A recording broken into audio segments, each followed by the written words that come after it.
Hello and welcome to Roll to One. I'm Jaden. I'm here with JD. I'm here with Jackson.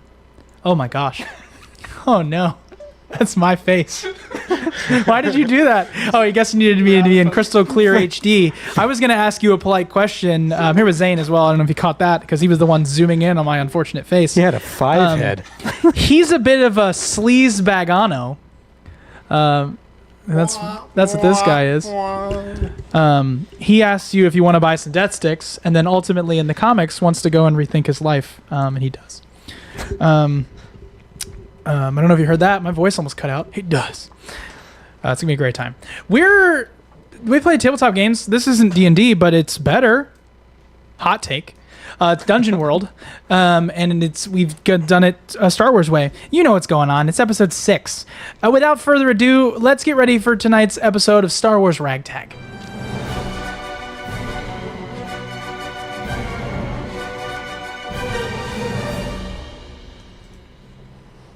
All right. Do I have music on? Am I crazy? Can we answer yes to both questions? Yeah. Is it in the world? I hear it. It's good. I hear the drums. I don't. You should be hearing music. I don't. I feel it in my chest. I do. I hear it. There it is. I hear it in The my crew spirit. confronted the growing influence of the Kyber crystal on Drex and sought help from Elra Dorn, an expert on the subject. Elra then revealed that a prisoner named Xena could assist with the crystal's corrupting influence, leading the crew to set a course for the Imperial prison on Vandor. The crew infiltrated the prison by navigating through an underground cave, successfully avoiding detection. Along the way, they dealt with Imperial patrols and security, eventually finding the control room to locate Xena. After an intense battle with stormtroopers and death troopers, they emerged victorious and freed Xena from her cell. Xena demonstrated control over the other prisoners and helped the crew escape the prison. Upon returning to the Lucre Hulk Lodge, they found it destroyed by a super star destroyer. Contacting Grusk, they learned of survivors and rescued several, including Drex, who was still under the crystal's influence. Xena helped remove the crystal from Drex, though it left him unconscious. The crew then decided to watch the Kyber crystal to prevent further corruption. With their base destroyed, the crew headed to Cloud City on Bespin to establish a new base, using a salvage depot as a front for their operations. Trix Banto played a crucial role in setting up the base. Xena, having proven her value, agreed to assist the crew in exchange for future compensation. With their new base established, the crew planned to take on jobs to fund their mission and continue their fight. It was then that Drex awoke.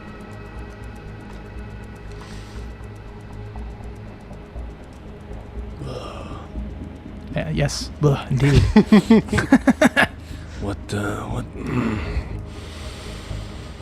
What's happening? Where are we? Among friends?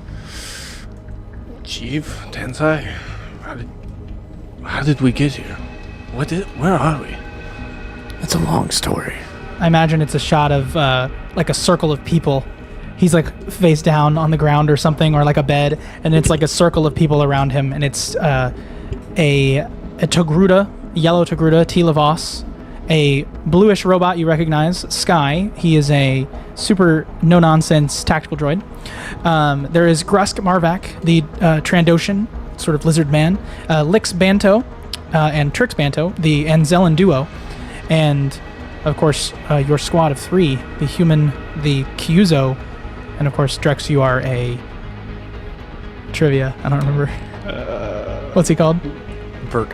Verk. That's right. On the sheet. Images are on the slideshow, so you see them. Yes. For the listening audience, he's got a horn. Yes. He does have a horn. It's like a dinosaur. All right, so you know what's going on, but you just awoken and they're talking. Sorry, I wanted to describe the scene a little bit better because there's a crowd of people. Yeah. Oh, I did forget Xena. Xena is Zabrak. a Zabrak. Yes, she does have the horns though.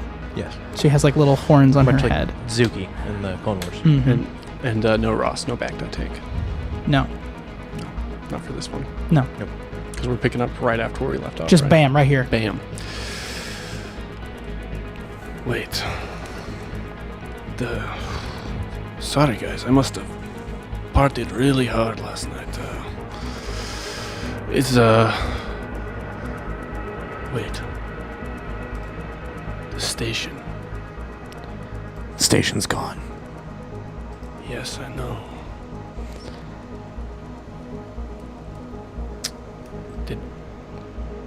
There's a lot to talk about.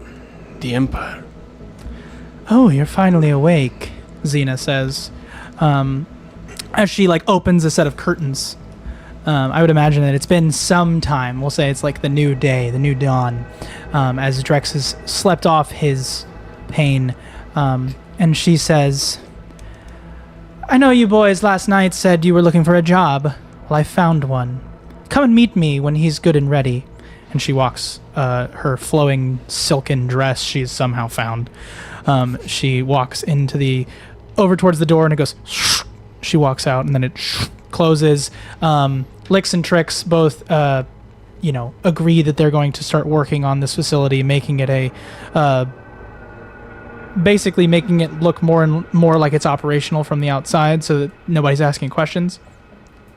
And then Tila looks over to Jeev and says, so I can, what would you like me to do?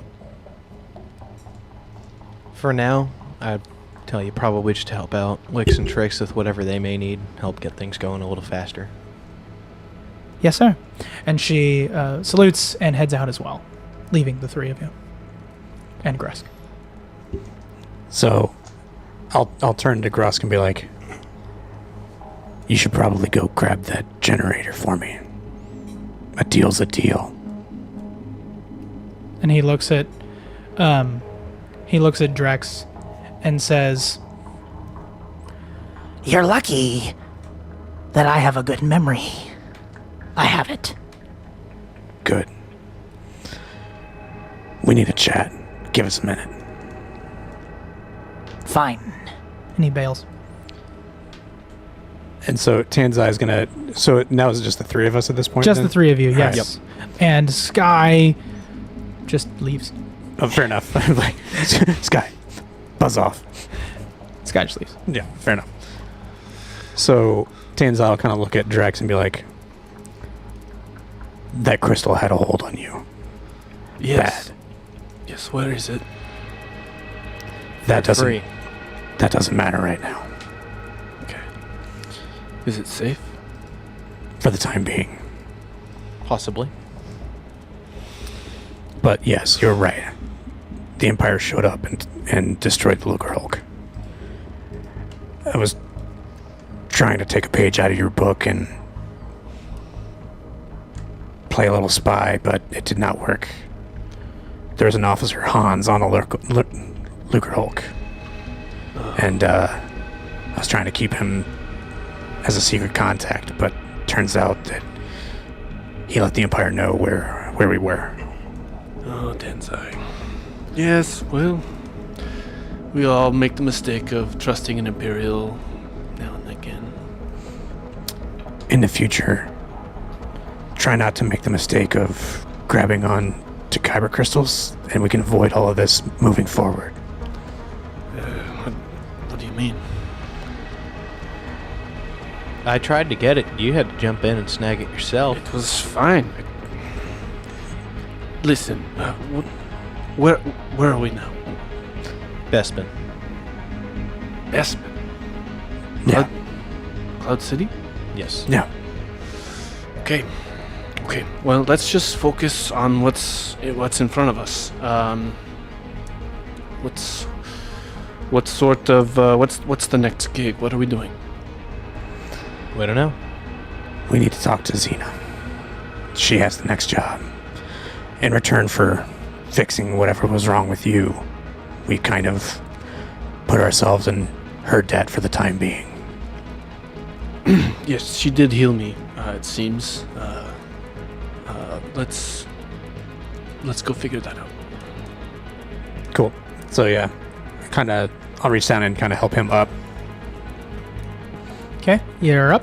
and we'll head out. You guys head out.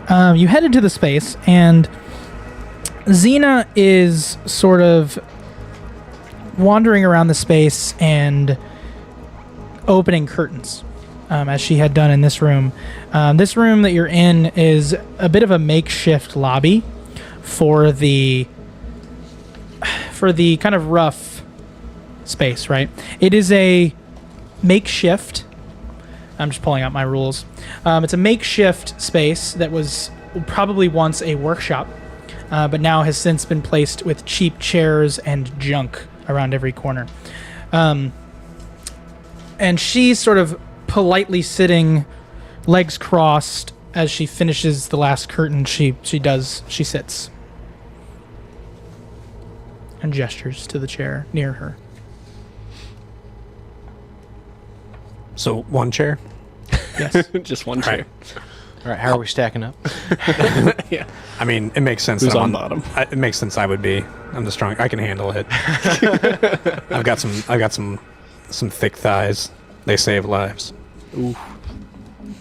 No, I'll stand. I'll take Drex over to the chair to sit down. You sit me down? Yeah. I kind of just follow his lead and nervously sit down. How much do you remember? She says as she leans into your Verk face. I remember what? The whole experience. A bit of an out of body, was it? Like watching it from a third person perspective? I mean, after so many drinks, who doesn't have an out of body experience, right? I'm referring to this, and she sort of palms the red glowing kyber crystal that is a bit too large for your traditional lightsaber. That, well, we found that on one of our jobs, and I must have lost it, when we left the Lucrehulk. Yes, must have lost it indeed. And she puts it back in her hand, and then it disappears wherever it was. It's going to be difficult to find as she's wearing nothing but a silk dress. Hot. Just right. I don't know how to put it. I would say she has it didn't quite describe her maybe very well, but she's very, very thin. Like, not gangly in terms of just like the thinness to her, but she has an air of sexiness, but she's kind of gross, if that makes sense. Yes, it absolutely does. Classic villain sexy. Like yeah, it's like Yzma from like yes, exactly. If Yzma's your thing. I'm not into Yzma, but like it just like imagine that, but with more sexiness. Younger, yeah. Right. And so And she horns. says, And so I got this dress. I got it from the mayor. I went out and I did my thing, waved my hand, and got what I wanted. I got the hand of the attention of Mayor Dern, the prominent politician in this side of Cloud City. He has hired us to infiltrate, she looks at her nails, Greylash Droid Works. It seems that the Cloud City has fallen into chaos.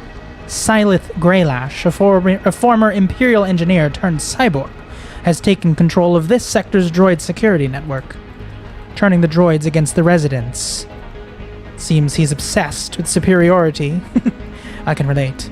Of machines, though, in this case, over organics, having gradually replaced much of his body with cybernetic enhancements. I think his ultimate goal is to create a droid army, but Dern thinks that maybe he's seeking a higher prize. A droid army? What does he think this is, the Clone Wars? They're not so bad to go up against. It shouldn't be too bad at all.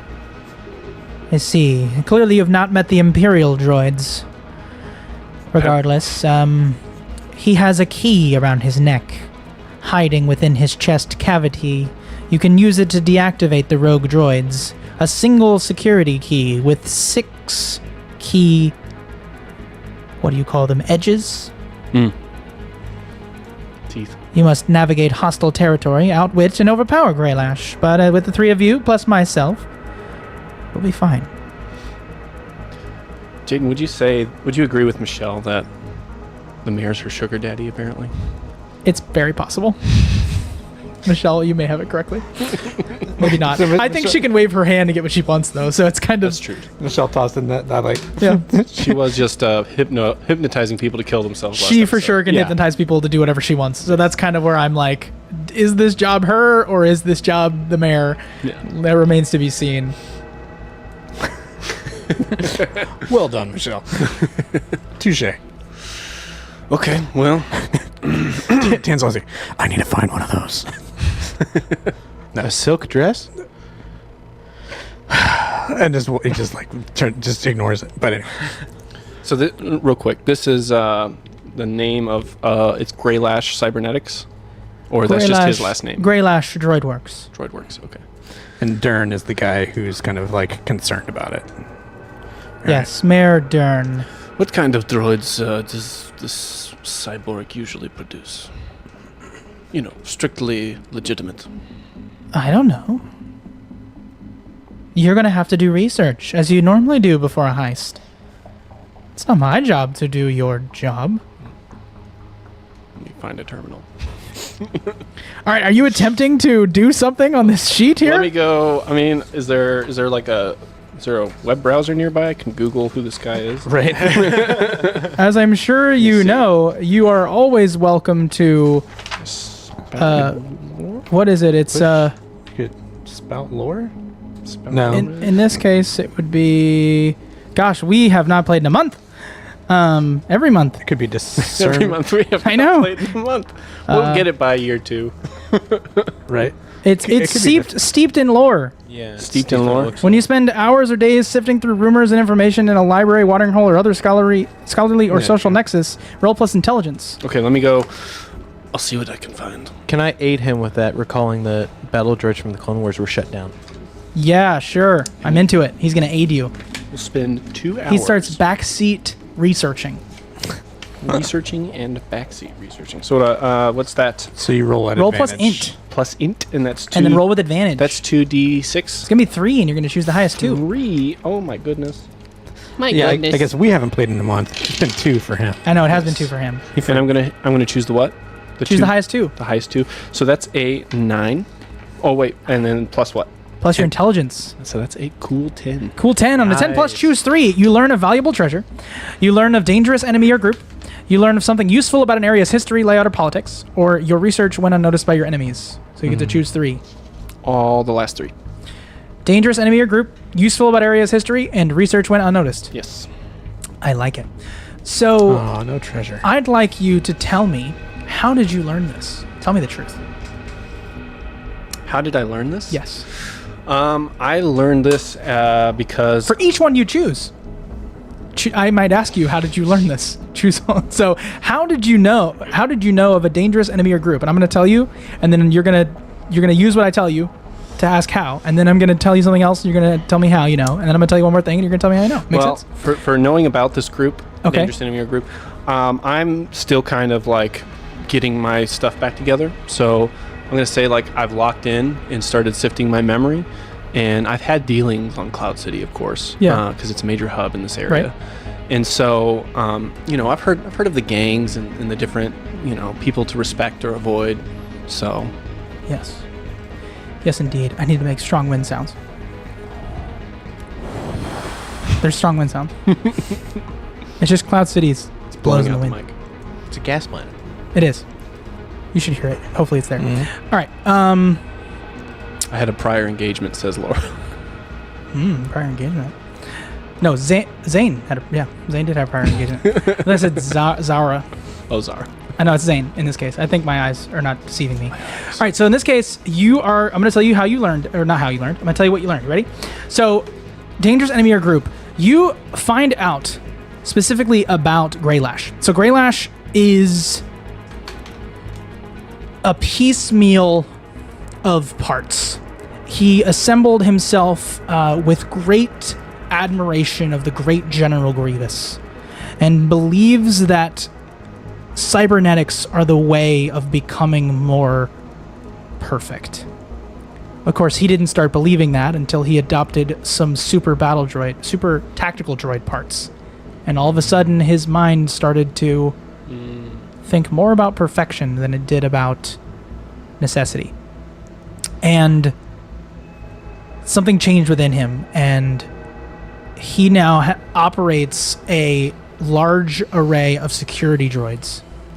The large KX droids, not unlike K2SO, which is a large, roundish body with a small dome-like head over long, lanky arms. If you've seen Rogue One, yeah, he's helping me. If you've seen Rogue One, you know what I'm talking about. The big black robot that's like really lanky. Oh, yes. White yeah. eyes. They're kind of like enforcer droids. Exactly. For the Empire. And so he has a large network of probably 15 of those that he uses to sort of do what he wants. And you can picture, as far as Greylash's visage, a cyborg-like General Grievous, but in this case, far more armored, covered in black, and not a single bit of flesh showing.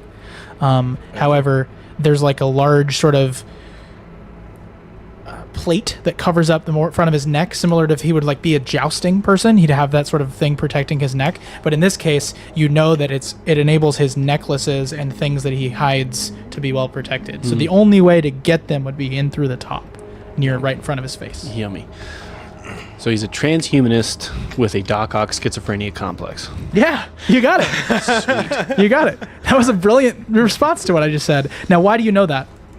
Why do I know that? Yeah. Because I'm a nerd. I looked it up on my phone. No, real why do quick. you know him? Why do you know Greylash? Greylash, he's one of the guys, I thought we were the guy. we're the boys. We're the boy. Trademark. He's one of the guys that was, he had a rep. His services had a rep. I knew him before he was a cyborg. But I'd heard rumors, Yeah. and in doing our research, just kind of checking in with people, asking around, people kind of filled me in on what the deal was. Yeah, so do you happen to... Now, here's the fun part. What alien race was he before? Before he was a cyborg that covered himself head to toe. Well, human would just be unoriginal because that's just Lobot. Yeah, fair. Let's make him... what are the Utapau vampire-looking dudes? What are they called? They have like... Utapauans, I think. Just Utapauans. I think Yeah, so. he's an Utapauan. I want to know. I have to find it. They're pretty freaky looking. Yeah. They have pinstripe skin, razor sharp Nosferatu teeth. And I think, Oh, I know what you're talking about. Yeah. Grand Inquisitor.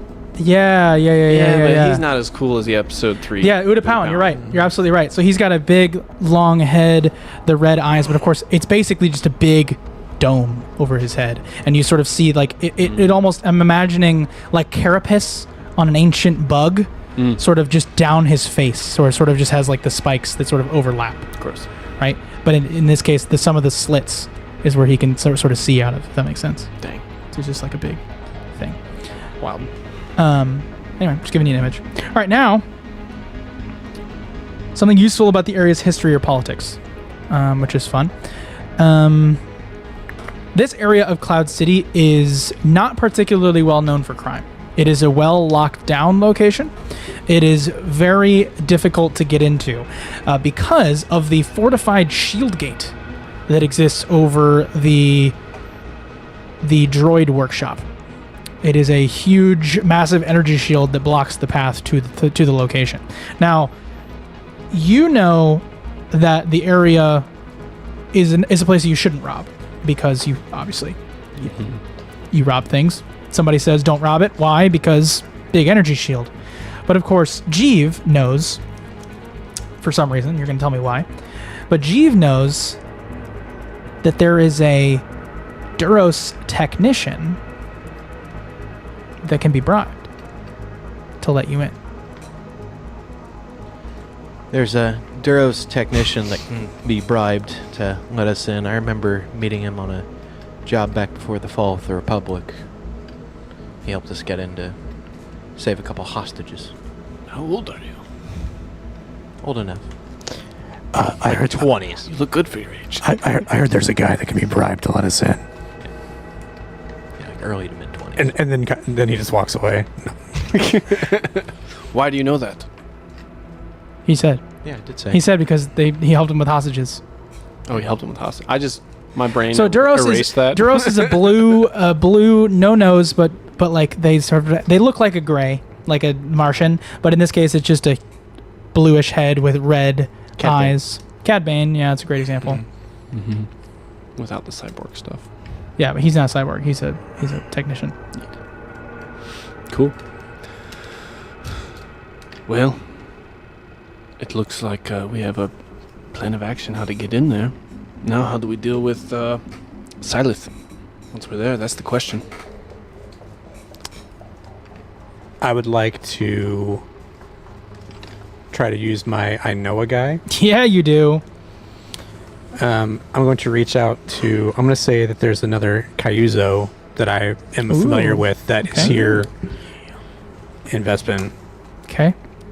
And I would like to reach out to him and see if I can't get some information as far as what Greylash's fighting abilities, kind of what he, like his style and that kind of stuff, kind of not necessarily tactical, but more martial ideas of how he operates, Why don't you roll plus charisma? which is a great stat for me. Something But tells me it's actually not. it's absolutely not. What's your but modifier? -1. Oh. But that will not matter when I roll an 11. Yeah. So 10. Wow. Nice. Literally Luck of the draw. All right. with roll to one sure. dice. On a 10 plus, yeah, sure, they can help, though you might need to make it worth their while. So you find this guy, he's a Cuso. What is his name? Man, that's a great question. It can't be. I was going to say it's Kevin, but I've used Kevin like 17 times at this point. So, I can also just generate it. yeah, let's just generate kind of a Do they name. have? Like, so generally speaking, because there's Imbo, but he's another dude. Yep. It's not him. I could say that I know him, but I don't think he's here. Probably not. Let's just Talriz. Talriz. All right. So you go up to this Kyuzo who wears a large circular hat as an obvious fact of your people. Warrior, strong person. He's in a dark alley around the corner in this part of Cloud City. You meet him there, and he looks at you. He's got his knuckles are covered in spikes. Dope. So he's a brawler. Dig it. So Tanzal will walk up to him and just kind of bow his head a little bit. He looks at you. What did I say? What did I just say? His name was Talez? Talriz. Talriz. Talriz. So be like, Taurus.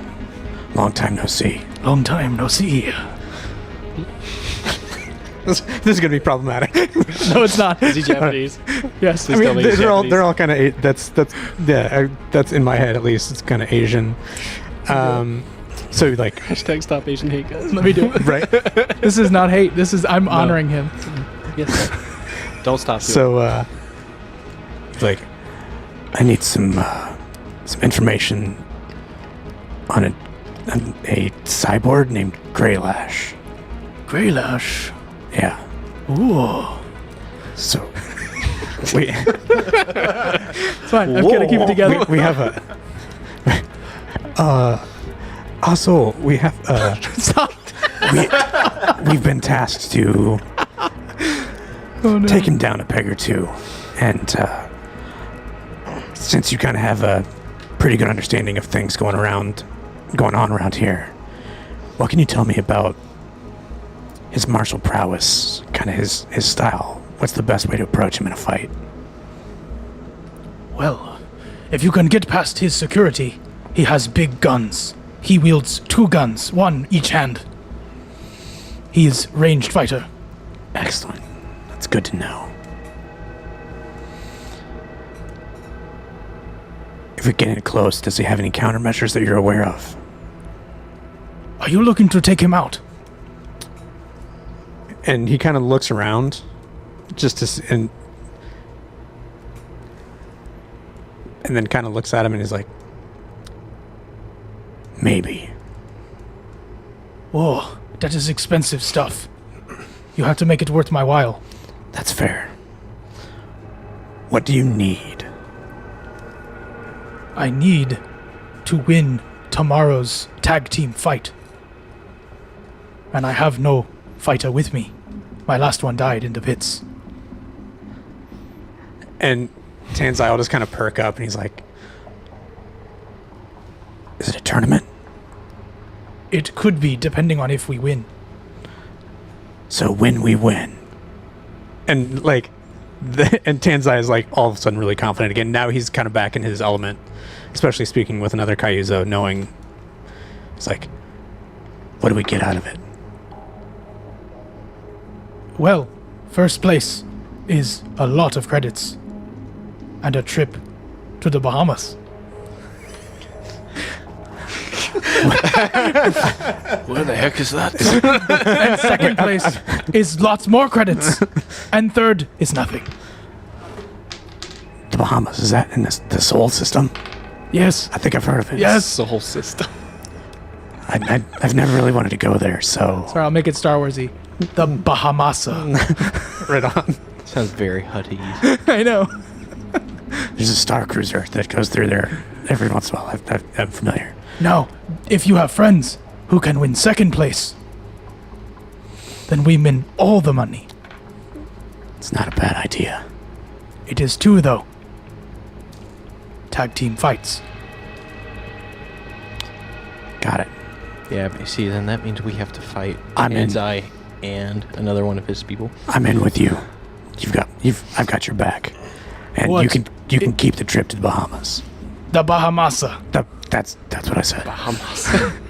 I will put us down as the Kyotuzo. That's really smart. I like that. Yeah, that's dope. I am clever. And like, Doesn't sound like it. I'm gonna say, is he at the same intelligence and like wisdom Yep. level? And so I'm just like, Tanzai's like, that's brilliant, bro. Like, yes. All right. I'll go talk to my group and see if they want to try to stack this in our favor. Meet me here. And he points to your hollow map. Excellent. What time? Then.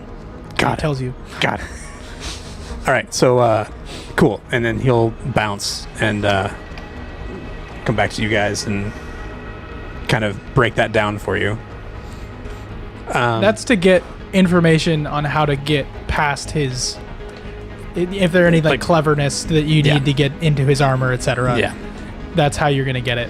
Yeah, so I'll kind of share that with you guys. Like, hey, I know we have a way in, and I do know a little bit of specifics about the way he fights, but there is potentially more information we could get if we do this little kind of quick tournament.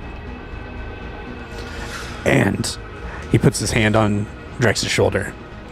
There's credits in it for us. You had my curiosity, but now you have my attention. And Jeeves, have you not wanted to test your mettle against some real opponents? When you put it like that. This is going to be a good time, guys. All right.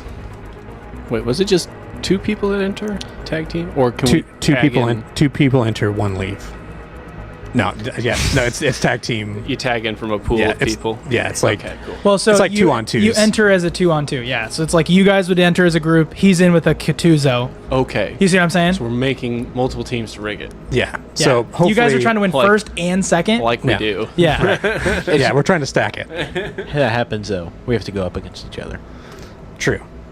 Which No. You have to go up against the Katuzo. That's what I'm Potentially. saying. Yeah. Right. Yeah, potentially it might end up being us versus you. Hey, I mean, make it look good, but not too good. All right. No, I can pull a punch if needed. thank you. Tell your friend that too. Okay. I'll ask him. I don't want to mess up my beautiful face. Fair. All right. Cool. And so I'll agree to that, and then I'm going to immediately go to Grusk. Okay. Hey, friend. The time is now. He wipes his awkward eye, and you're like, "What are you doing, buddy?" But he wipes it. Like, it's disconcerting a little bit, He but flips over a black veil. I know I'm sad too. But You better be. she'd want you to move on with your life. I'm in mourning. Fair. It's evening. It's imperative that I get that shield generator. Where is it? She was also a material girl. Just In a material world. yeah, there's Madonna playing in the background. He's crying to it. It's fine. It's the choral version of Like a Prayer. All right. Here's your shield generator. Thank you for bringing me my AT-AT battery. It's a pleasure as always, Krusk. I was going to use it just to light up your just married sign. Well, keep it handy.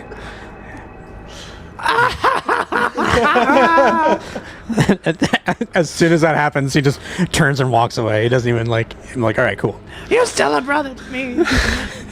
And he just kind of waves over his shoulder as he walks out. All right, you have a shield generator. It is Sweet. +1 armor versus melee, +2 armor versus range. That's dope. All right. Now, specifically though, I will say, if you are wearing ballistic armor, battle armor, or a power suit, the shield generator, I believe. So you're wearing what? You get 2 armor. Currently, yes. So I've got like my normal armor, and then the shield, like the hat, which gives me 2. It gives me an additional 1. So you've actually already exceeded your ability to have armor to this Oh. amazing degree. So if you want to pass that along, you'd actually be much more somebody else who would benefit from that. Oh, so I can't get more than +2. Yeah, you Oh. can only have 3 armor total. You can't have any more than that. I'm just gonna throw it out there that Drex's health sucks. Yeah, because the way that it says, at least, and I may have misinterpreted this in the past, and also led you astray, which is fine. I'll give you money. But long story short, I would give that away to somebody who needs better armor. Fair. And we can roleplay this out. Okay. So he'll walk back in and like holding this device. Just for you, JD, I'll give you a med kit on top of it because I did mislead you. Okay. Which is a 3-use item. If you have a few minutes, you can heal 4 damage and expend a use. That's good. Okay. Times 3, and it's 4 minutes? If you have a few minutes, Few minutes. you 4 can health. heal someone for 4 damage and expend a use. Okay. You have 3 Nice. uses. I figured that was a helpful Yep. give as well, especially because you're going to go fight stuff. Yep. Cool. Okay. Hey, listen, So, like, yeah, he walks back in. He's just kind of tossing this little shield generator around his hand. He looks like, as proud as he can look without you seeing his mouth. Face with his eyes expression. Yeah. Tenzai, come here. I need to ask you something. And he walks over. He's like, "What is it?" Okay, listen. I looked into how this tournament goes down. People die a lot in this. Yeah. I know you said you'd pull your punches, but we're going to be fighting other people, and I'm not sure if I'm comfortable putting myself in the line of fire there. Just for some money? I mean, I feel like there's got to be a better way. So Tanzai will kind of just look at him. And he's like, "Your mind is unlike anybody's I've ever known. But I do know that you're not really one to take a hit." And so he'll kind of look at the generator in his hand. And he'll kind of look over at Jeeves. I was going to ask if I was part of this conversation too. And he'll be like, "I've seen what you're capable of. And to be fair, you can hold your own." Learned a thing or two? Because I've seen a thing or two. And so he'll just hold his hand out with the generator to Drex and be like, "With this, change your mind." Drex just kind of tentatively takes it, looks at it. What does it do? It's a shield generator. Push that button. You're from that origin point. It sort of covers your whole body in like a bubble, and then it disappears visually. And when that happens, can I just like kind of try to punch him, like, and do like damage to him? You know what I mean? So he just goes like hits you, and then there's this like from that point you punch him, you see this blue go over the whole body, and then reach back to the point and go, just like tell you that you're running lower on energy. But sure. There's not like an actual penalty. It's just more of a flavor. Oh, so and then turn it off. So Okay, my friend. This I can work with. just for the record, my experience with these is that it fits your style. If you can kind of stay at range, it works even better. You have any idea how big the arena is? Do I? Let's say, can I do a flashback Oh, and see if I remember snap. anything like that? what were you looking for? Arena size? Oh, I see the arena. Kind of info about the setup. Like how? I guess what I'm going for is how good is range actually going to be? Okay, you can flashback. Try it anyway. Roll plus intelligence. Yeah, not great. Because my intelligence is... Oh, it's +0, so I got a 7. 7. It's not quite what you expect. I can introduce a complication or a cost. So what are you? You're in the past. You're having a conversation with Tal Riz. Yep. And Tal Riz is there. And as you're walking away, as he's walking away from you, you stop him really quick and you ask him, What's the layout? What are we looking at as far as setup? "It is an Imperial training facility that we have commandeered. The floor moves up and down and left and right." Oh. Interesting. Have you fought there before? "No. So it'll be a nice challenge then. Yes." And he kind of bows and walks away, and that's all he got. Like, because he didn't really think about that. "Wait!" Yeah. And you're gone. Fair. I have fair. to Yep, complicate it I like it. a little bit. I like it. No, that's fair, because he's like, all right, dope, see ya. And so, yeah, that's what he passes on. He's like, the floor moves a lot. All right. He's remembered and said the floor moves a lot. And we cut to the action. I got the sounds of the thing going.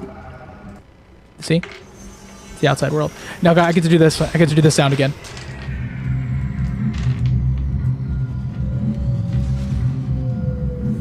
Oh, there it is. You guys know it's coming.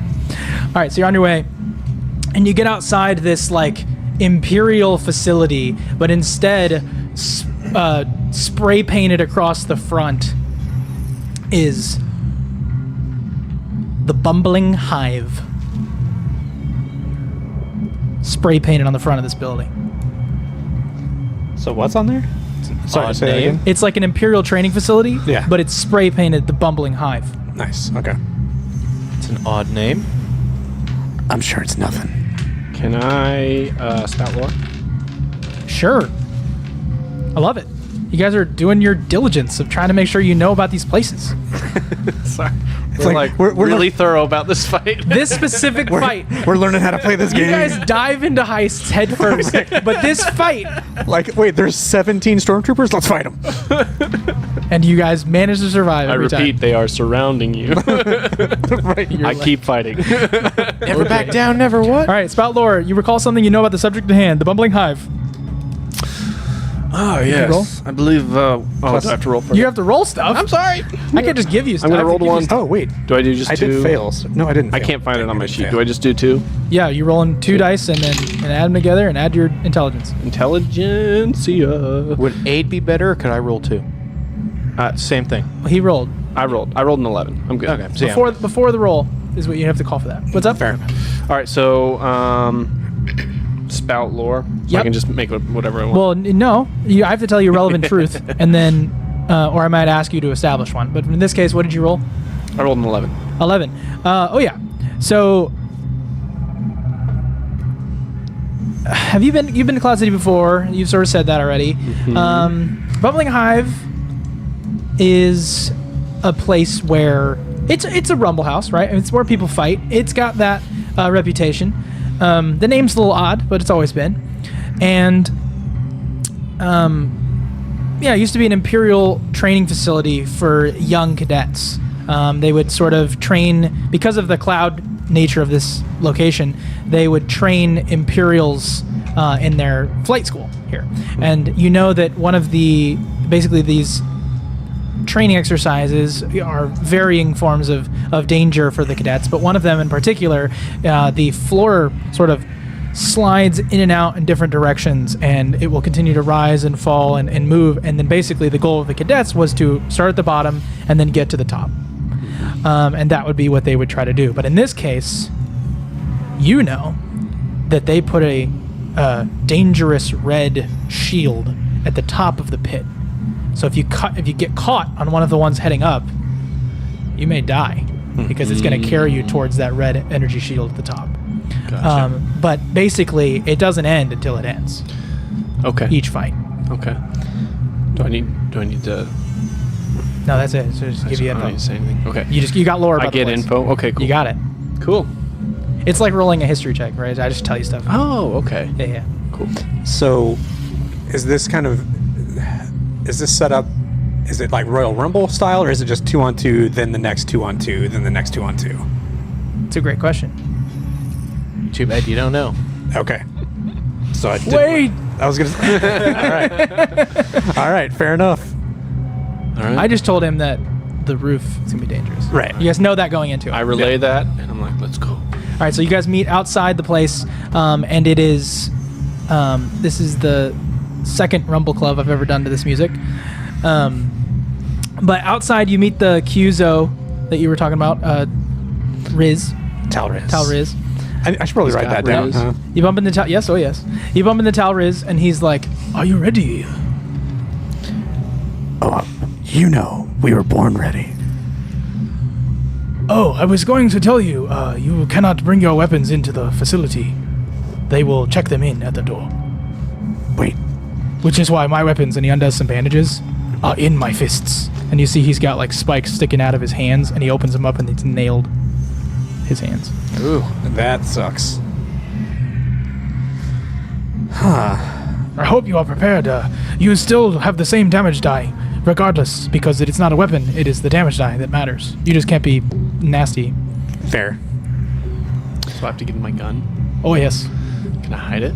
I was going to say, is there a way I can hide my lightsaber? Yeah, can we hide all our weapons? You can roll to defy danger dexterity, Cool. Defy danger dexterity. or defy danger intelligence, depending on how you phrase it to me. Let's see. Intelligence or dexterity? I think we're going to try that sleight of hand. Alright. Fit in. Roll to fit in plus charisma. Roll to fit in plus charisma. Roll to fit in plus charisma. I can do that. Or plus dexterity, you mean? For me? Boxcars. Wow. I got it. You got some double Vaders going on over there. Yeah. So you see, as you sort of walk in, the lightsaber that you have in your hand, you sort of just like use the force up in the air, and you hold it to a height that is above you that nobody can really see it. It's out of your peripheral vision, and it's just floating up there. Yeah. It's out of the way. Can I do that with his blaster too for 12? What did you roll? What did you roll, Drex? Oh, I rolled a 6 and a 3, and then my dexterity is plus 3, so 12. That's pretty good. So you take your blaster and you just like throw it up into his force push. Just up there with his lightsaber. I see what you're doing. It's just up there. And does the shield generator count as part of? No. Okay. No. Because it's invisible in this case, I'm not going to make it count. It's just you can't have a weapon. Right. Gotcha. Okay. So and then I'll ask Talriz, I'll be like, do you have an additional wraps? And he hands you his discarded wraps. So yeah, so then Tanzai's gonna actually wrap his hands together, and so they're like tighter. Yeah. So they're more. Not You that wrap it him matters, up. You see but- the ultra last on the wrist, and Yeah. Yeah. isn't that the brand? I think so. Something like that. Or Like Duralast. Yeah. Duralast? But I said ultra last. I feel like Duralast is from like. Isn't it Built to last. Duralast? Duralast. Isn't that what it's called? Like the brand, the wraps and stuff. Hey, chat. Who's familiar with the MMA and like the the boxing I said gloves? Duralast or whatever. I think it's Duralast. Yeah. I'm pretty sure you're right. Thank All you. right. I thought Anyway. Duralast was like an automotive thing. I can Google it. That's a battery. It's- Yeah, you're right. It's an automotive battery. It is. It's fine. It's so they're 3 Everlast. amps. They're branded. They're 3 amps. It's Everlast. Everlast. Everlast. That's it. I got it. Thanks, chat. Appreciate it. No, chat's 6 seconds late. There's Michelle going, what? I don't know what that was for. Sorry, Michelle. So yeah, he unwraps his fists, and it's just like, and he's like, "It's been a while. This is gonna be fun." And he just kind of. All right, so you I guys should probably do that get on to the screen. door. Oh wait. Oh, music's gone. This is dope. This is a dope song. He hasn't heard it yet. I've heard This it. is his first time. You've heard it? Oh, yeah. we've done it before. Yeah, Yeah. I'm a fan. I like it. It's just my thug music. Watch dig it. Orbit. Yeah. Oh, Or should I do like the festival music? No, I take this. All right, this is the vibe. Yeah. So you guys get in fighting to the mosh place. pit. You look around, and people are just going nuts. And you're basically escorted to this middle facility. You're in the hangar, and there are like people standing on the hanging from the rafters. They're like, "Wow!" Like getting really, really excited as they look down to this middle space, and you see these guys that are holding these like big dudes who are holding these plugs, and they're plugging them into each corner, and you see as they pull and they wrap, they're all connected. And just as they do that, you see there's like a thin sort of metal netting in between all 4 of these sort of plugs connected to, and they just ignite with this red energy, and then cover the whole top of this area. And then you see over on this crane sort of hanging underneath it is a TIE fighter that's all like destroyed and painted, and there's some like clone stormtrooper helmets hanging down from it as well, and they've spray painted the hell out of this TIE fighter hanging on the crane. But standing atop of it is a person who has like a button, and he presses it and it turns off in the middle, and this guy says, "Welcome to the Bumble!" Right? Everybody gets excited. And he says, "Turn that shit off!" I can just do that.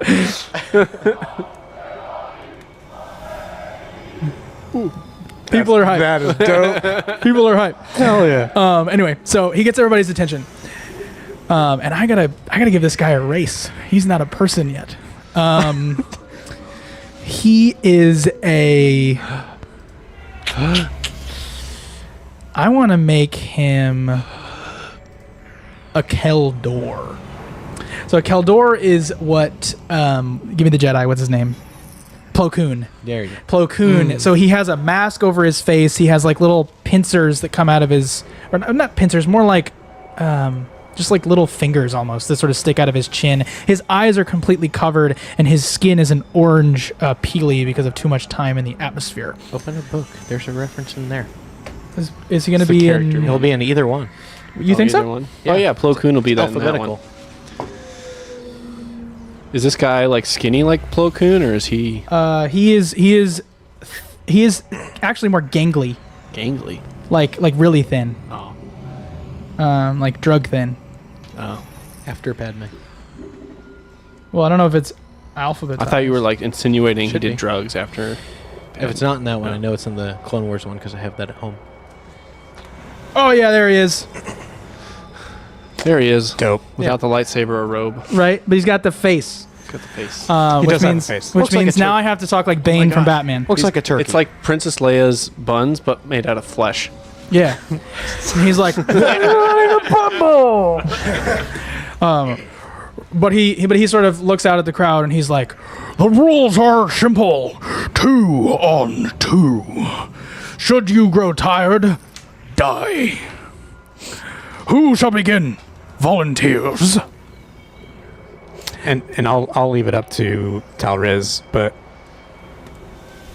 I kind of want to see what the competition is. So yeah, people begin to line up. You see large people, and I'll sort of decide as we do this. But basically, the way that it's going to go is we're going to do a series of sort of 2 brackets, whatever, and they basically meet in the middle. And so what I'll have you do is I'll have each of the groupings sort of make. We'll do like a best 2 out of 3 scenario with some hack and slash rolls to see kind of how we go and see how we're feeling. If we get some partial successes, whatever, we'll play it out as we go. We're not going to go through full combats, full battles and stuff. But he's like basically announcing the groups, and so what I'll have you and I do is we'll be the Kyatuzo, and you two will be how did you enter? What are you guys called? Ragtag. The rag. He's like, darn it, that's a good one. Fine. Ragtag. Did you want something else? You can come up with something else. What, the ragtag duo? I don't know. Sure. I'm okay with whatever. Let's go with that. Ragtag duo. All right, so we've got the team together there. You guys know I'm improvising this whole thing because you rolled a thing to just randomly have this appear. So it's happening. But it's cool. You walk in, and he lines you all up. And I'll say there's teams. We'll say there's 8 groups.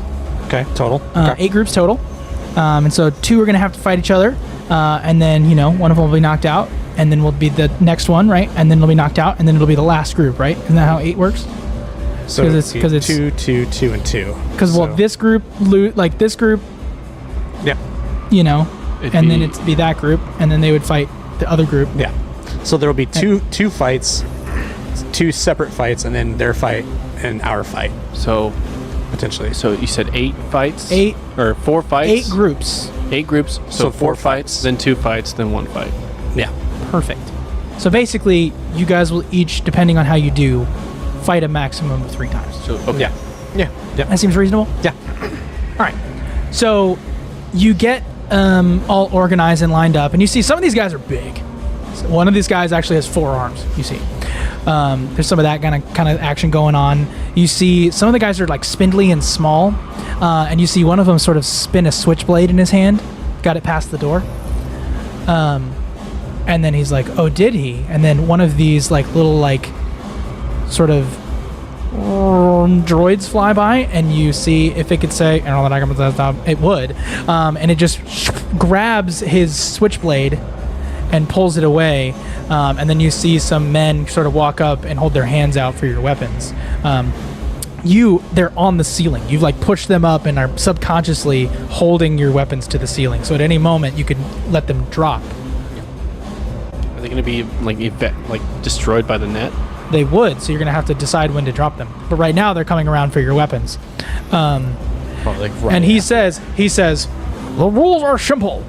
When the door closes, it closes. But anything inside, I don't care if you manage to hide a weapon up your anus, you can keep it. And die like the rest of them. And then he says, now, to be simple. The battle that ends in the center will begin the next battle. Then we will pull you out. One side will conclude, and then the next. What's up?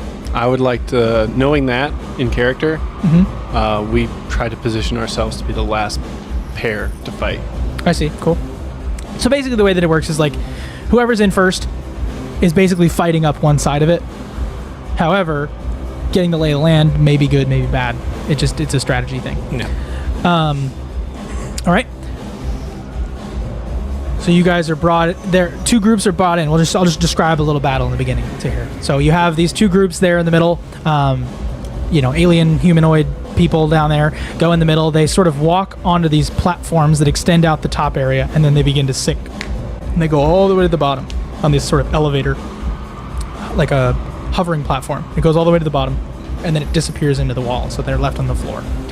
And then he activates the red sort of laser energy on the top, and then you begin to see as the floor sort of appears out of the walls, sort of, if you can imagine like Minecraft, you can see the grid-like shapes as it's probably 20 or so squares tall, so it's a very deep space, and everybody's sort of peering over the edges. A lot of people rush to the sides, including yourselves, as they're now looking over. Careful, one of them accidentally falls onto the top and just turns into ash as he lands on top of the energy shield. And the people at the bottom, one of them rides up and then jumps off and takes an elbow to the back neck of the next guy over, and then one of them sort of pushes the other guy to the wall, and as you see the guy who's being pushed towards the wall, the guy just holds him there, and this little platform comes off of the far wall, and he just holds him there, and the guy's looking back, and he's like, no, and the guy's got his head ducked, the guy who's pushing him against the wall, and you see as this platform just goes and goes and goes, slicing the head off of the guy who's being held against the wall.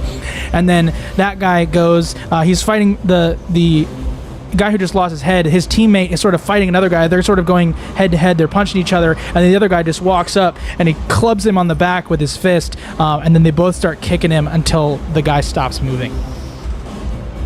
And then they look up like, "Ah!" While everyone's fighting and everyone's watching the fight, Yep. I'm gonna lean over to not Ewan, to Jeeve, and I'm gonna say, "All right, bring him down now." While we're outside the cage. So you see the weapons just drop from the ceiling. Go ahead and roll To catch. to defy danger dexterity to just hide them one more time. Here we go. Boxcars would look better here. It's a straight roll for me. 5. 7. 7? 5. So 5 is a fail. You see this like robot sort of Mark experience. I didn't grab it. flies by and just swipes your lightsaber out of the sky and brings it up towards the Keldor there at the top. And he grabs it and he goes, ignites the lightsaber and goes, "Oh, looks like we have a grand prize tonight." And then you see him throw it off to the side into a barrel of credits off to the side that is labeled number 1.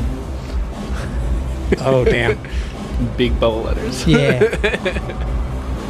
And then the gun lands onto the ground at the feet of some of the people in the crowd. Like it lands off to the side, but lands on the ground. And you see a couple heads go down. What do you do? I have to use the bathroom real quick.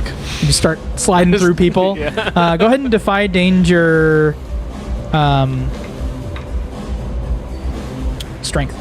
Strength. Yeah, you gotta push your way through these people and grab it. Okay, that's a little better. I rolled a 5 and a 6, and I have a -1 strength, so 10. You reach down and you sort of push people to the side. You slide down underneath a couple of legs, kicking up the blaster, grabbing it in your hand, and holding it at the face of the person who was about to grab it. Do you say anything? I just point the blaster at him and go, "Shh." Okay. And then holster it. holster it. All right. So you manage to get back towards your little group as the fight in the center, this is like the other half, is beginning to fight. And the next two, the guys who were in the middle first, one of them managed to survive, and then the other one, so basically it's like 1-on-1 right now as the other guys are sort of unconscious, and they just shake hands, and they go thumbs up, and they look up at the next one, and the Keldor says, "I understand. What shall you be called?" And they pronounce a new name as one of each of them have lost, but they decided to be a duo now. To sustain their energy as people have died. Now it is time, as you see, look down, it is time for one of the two of you to step in. The other group doesn't seem like they're going, as men with large sort of electronic spears are now behind you, like, what are you going to do?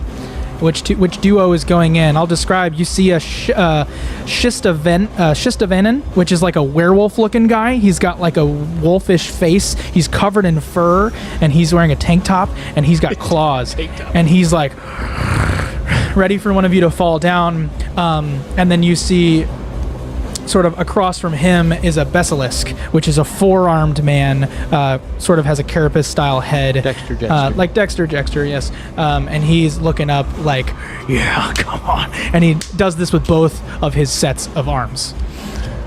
So I'll look at Talriz and be like, that looks like fun. What do you think? Yes, so let's go. And so, yeah, we don't even like slowly walk in. We're just like, I just go. Like, I'm in. So the red energy shield is dispelled, and then you guys jump in, and he, like X-23 has two sort of nails sticking out of his fist and goes down. All right, what I need you to do is I need you to roll to hack and slash.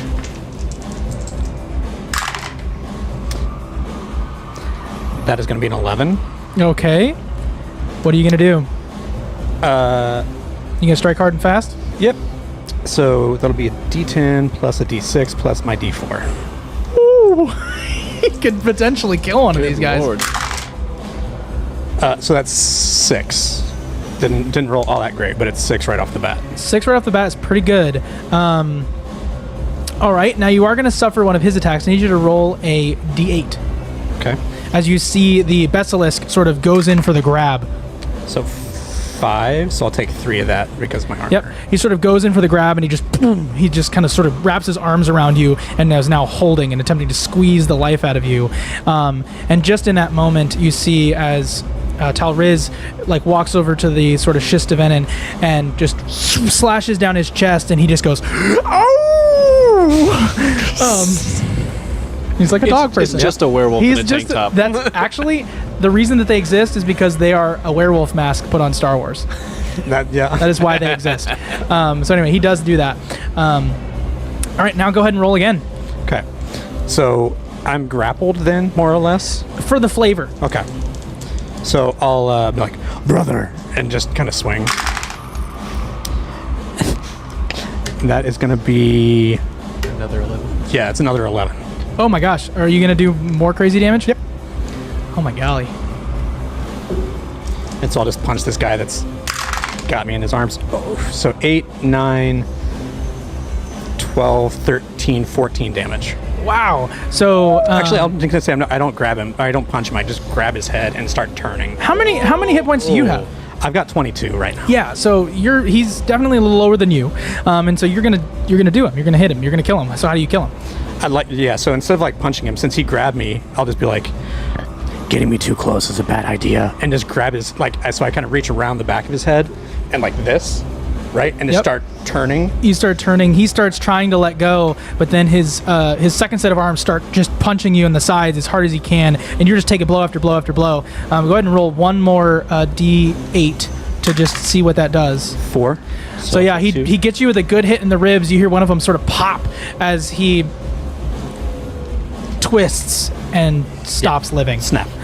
He stops on the ground, and you see the Shistavenin is clawing back and forth with your ally as those two are going. Do you do anything else to help your friend? Yeah, I'll just run over and try to pummel him. Go ahead and roll another hack and slash. That's not going to do it. That's 4, 5, 6. So mark experience. You sort of go up, and you see this moment where the Shistavenin sees you coming, but your ally does not. And so you see as Riz comes in and tries to punch at this Shistavenin, he sort of twists out of the way. Riz turns around, he kicks Riz against the wall, and then claws at you. I need you to roll a d10. Okay. 2. So you're going to take no damage. Yeah. As he claws at your hat, And you block as it. as I see that coming in, and I see Talriz get shoved, then he turns to me, so I just kind of duck my head and let it hit my hat instead. Yeah, you see this guy's looking worse for wear as well, but you're going to have to finish him off. Roll hack and slash. 9, 10, 11. 11, that's good. What are you going to do? I need your rolls tonight. I know, he's rolling the rocks. I'm not going to do hard and fast. I'm going to negate damage, Okay. but I'm going to hit him for 8. 8. Yeah, he's looking rough. He's probably going to take one more good hit, and then he's going to be done. Okay. But in this case, though, he is going to deal another d10 back at you because you did not... oh, no, you don't suffer the enemy's attack. Right. That's no. In this case, he just tries to go at you, but you see as as Talriz comes up behind, and you just see coming out of the shoulder blades 4 spikes of the fist through his arms, and he just rips. And as he rips, you see the arm skin is basically flayed as he cuts along the top and bottom of the arms. The fingers extend. You see the thumb and pinky get removed as he finishes his pull. And then the Shistavenin goes to his knees. What do you do? Then I just I grab him, and so we're on a platform, right? No, you're sort of on the bottom, dodging out of the way of platforms. If you want to use the platforms, you can. I was gonna say we just toss him down, but I'll just kind of throw, discard him, basically, if that makes sense. So I don't know, almost as if it's okay. Just push him out, push him out of the way. You're done. We don't even need to worry about you, kind of. So you sort of just shove him to the ground, and he just sort of goes into shock, foams, and then perishes. All right. So now you see it is those two down at the bottom. You see one more. I think that was. So that would. We have one more. This last group coming in. Do you want to put us second to last so we fight NPCs? Or do you want to just... I want you guys to fight NPCs, and then eventually we'll work our way up. Because there was already 2 fights, or there was 1 fight. So that was 2 fights. This is the 3rd fight. So we were the 2nd fight. No, you're the 3rd fight. We were the 3rd fight. Okay, so then there's one more fight, group comes in, which is these guys. Is it you guys who come in? Yeah. Oh, wait, yeah. So it doesn't matter what order we were in for last or second last, because we're still fighting NPCs. Yeah. Yeah. So you guys hop out, and then we get the one last group in there with the last crew to be the other side of the fight. We'll see. In this side, you see a Toydarian, which has a sort of elephantine type face. He's very small. He's flying around with little blue wings. Watto. Watto. And you see he's in there. And then you see next to him is a Lasat. Is that? Yes. They're very, very rare, but they exist still.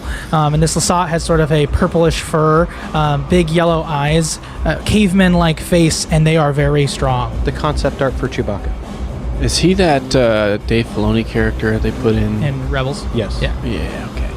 But you see a Toydarian and a Lasat. And they're down there ready for you guys. The Toydarian, you see, he pulls out some sort of a rod, and he turns it, twists it. He's ready. And I just kind of flip my duster coat jacket over and put my hand on my pistol. Okay. So the Toydarian starts to fly up out of the way, using the things as cover. And you see the Lasat just go straight for the Jedi. Yep. Figures. All right, so go ahead and roll to... Hack and slash. Hack and slash, go ahead. Actually, can I do determination form? You're going to do what now? Determination form. When you enter a fight against multiple foes, roll dexterity on a 10 plus, hold 3 maneuvers. Sure. Smart. Go ahead and roll it. Not a 10 plus, but it's a 7, so I can hold 2. Just want to make sure there's no... This is exciting. Yeah, that's cool. Hold 2. So what are your forms? What does that mean? Do you mean to look? Yeah, that'd be great if you could do Yeah, that. I got you. So 2 maneuvers. Yeah, I'm like, you probably want to know what those are. Yeah. My handwriting's terrible. Oh, come on. Oh, Get wait, I've got good, it bro. written down. There you go. Perform a maneuver that achieves, you can create an advantage on, and you and an ally can take it +1 forward for exploiting it.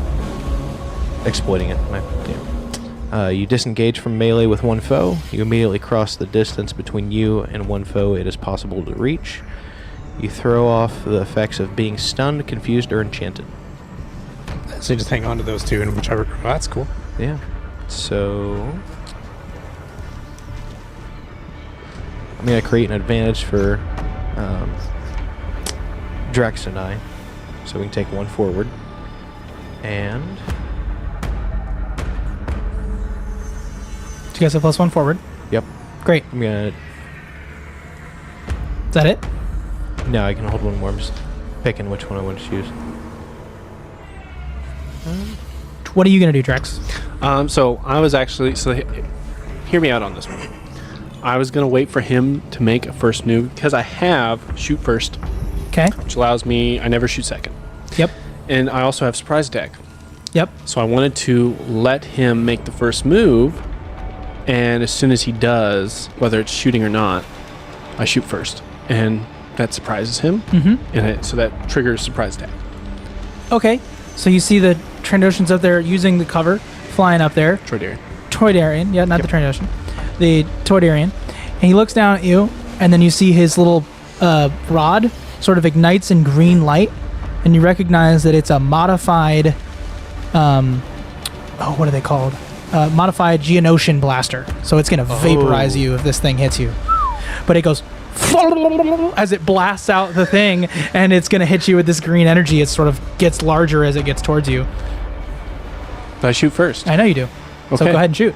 Roll to volley. And the other one I'm gonna hold is throwing off effects of stunned, confused, or enchanted.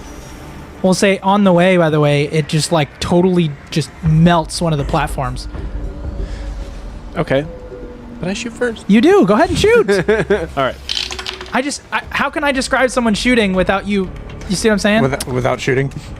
Well, he like aims it up, and then I draw. He aims it up. It begins to glow green. What do you do? Yes, there has to be a consequence. All right, so I rolled terribly. I rolled Don't forget +1 forward.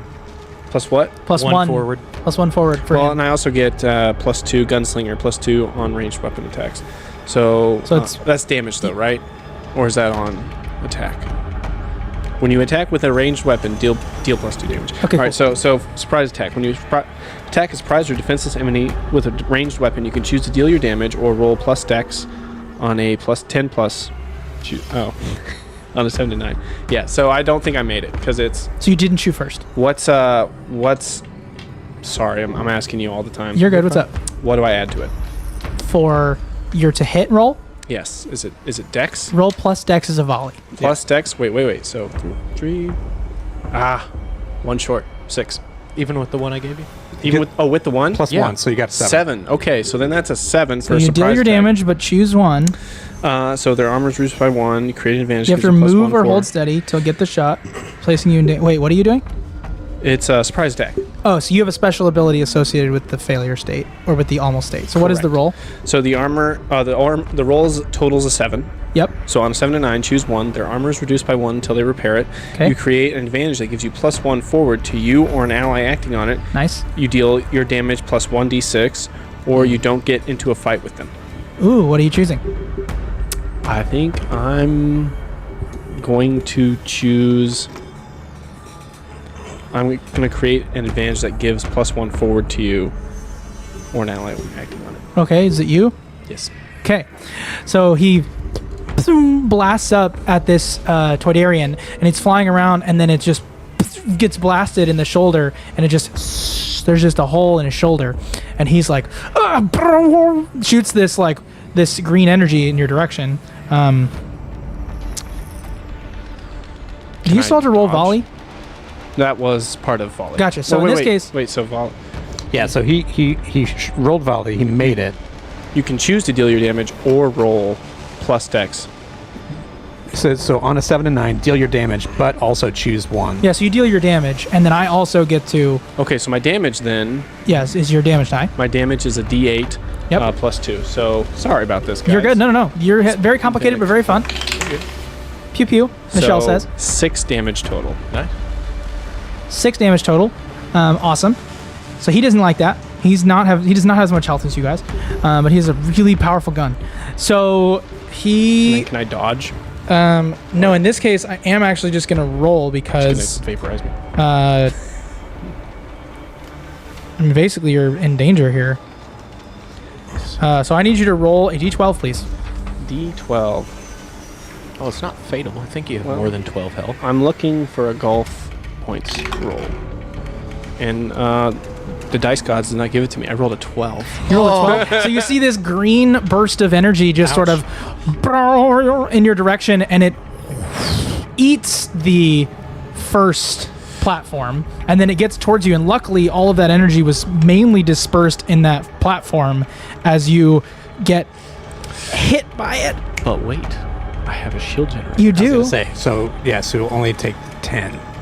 So it's -2 to whatever damage it was. Yeah, your 'Cause armor is 2 to range. Ranged, yes. So you see as the energy shield sort of goes and just like takes most of that damage, and then the rest is just pain. Oh my goodness. Okay. Ouch. Now the Lasat, what did you roll? You're going up against him.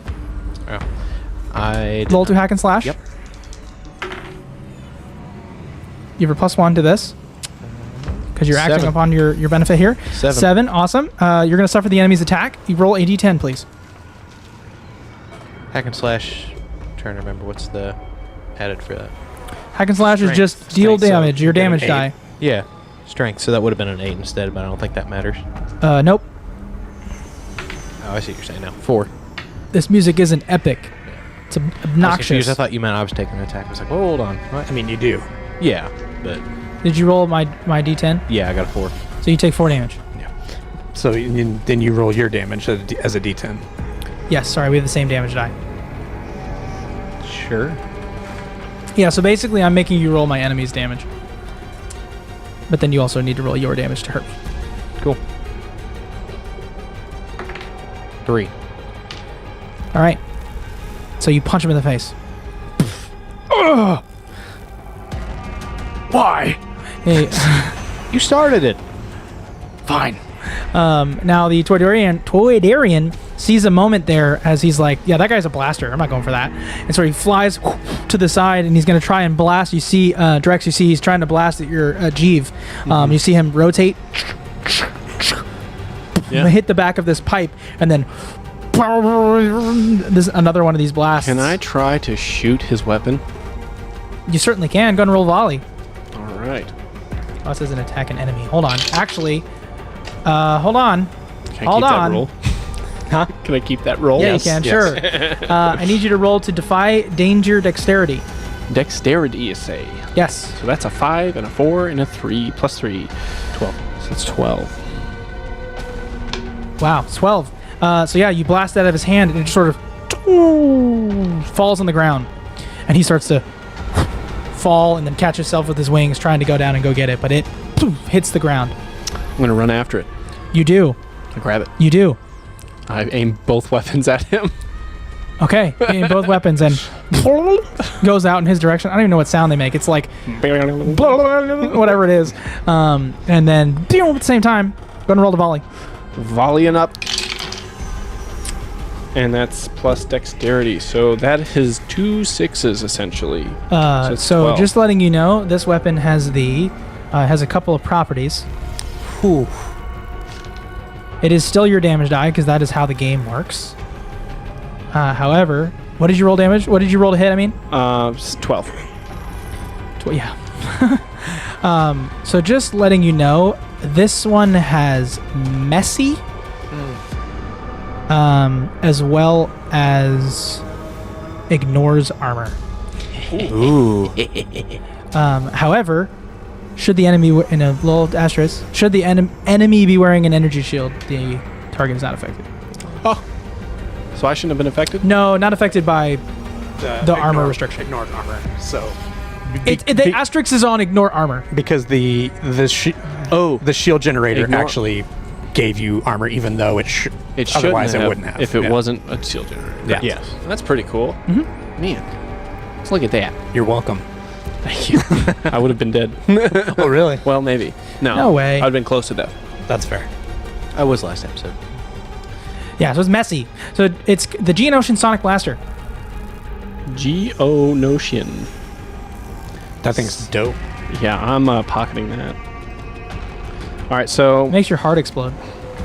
Yeah, it like completely obliterates your inner organs. Because it's a sonic weapon.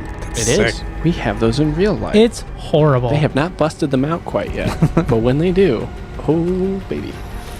All right, so legally buy one. ignores armor. Yeah, the trigger is oddly placed. It's like kind of back here. Yeah. Well, I mean, they have Big. weird hands too. It's like 3 fingers. Yeah. 4. However, this is being fired by a Toydarian, which is kind of weird.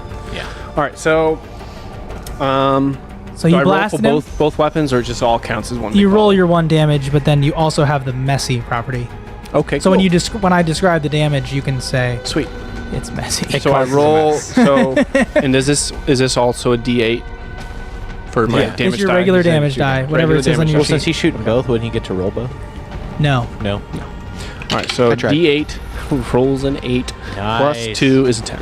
Yeah, I'm just gonna say you fired this Toydarian. It's messy, and you see as he just goes and pops. Can I just imagine his pot belly pops first? Yeah. Sure, his potbelly pops, and he goes hits the ground in like a little pile, Like, and then you see as like his eyes like I go and I press B a lot. Halo style. That's great. So now you're fighting with this Lasat, who is seemingly continuing to fight in slow motion, as you guys have not decided to do much. Can I throw him at the ceiling? Go ahead and roll to defy danger wisdom. You're trying to use your Use the force to throw him at the or it's ceiling. charisma. Defy danger charisma. Thank God for charisma. That's an 11. 11. That's an 11. Wow, that's a good roll. You just throw him at the ceiling. Jeez. You see he's on his way up, and he gets caught by one of the platforms, but he's on his way up. And as he grabs onto the platform, he holds really tightly, turns himself around, and is waiting for you up Can on I the top of shoot this him platform. while he's up there? Yeah, go ahead and roll to volley. All right. 9. So 7 through 9 is Deal damage, but also choose one. You want to hold steady and put yourself in danger, or do you want to have several shots? we'll do several shots. Okay, reduce your ammo by 1. Okay.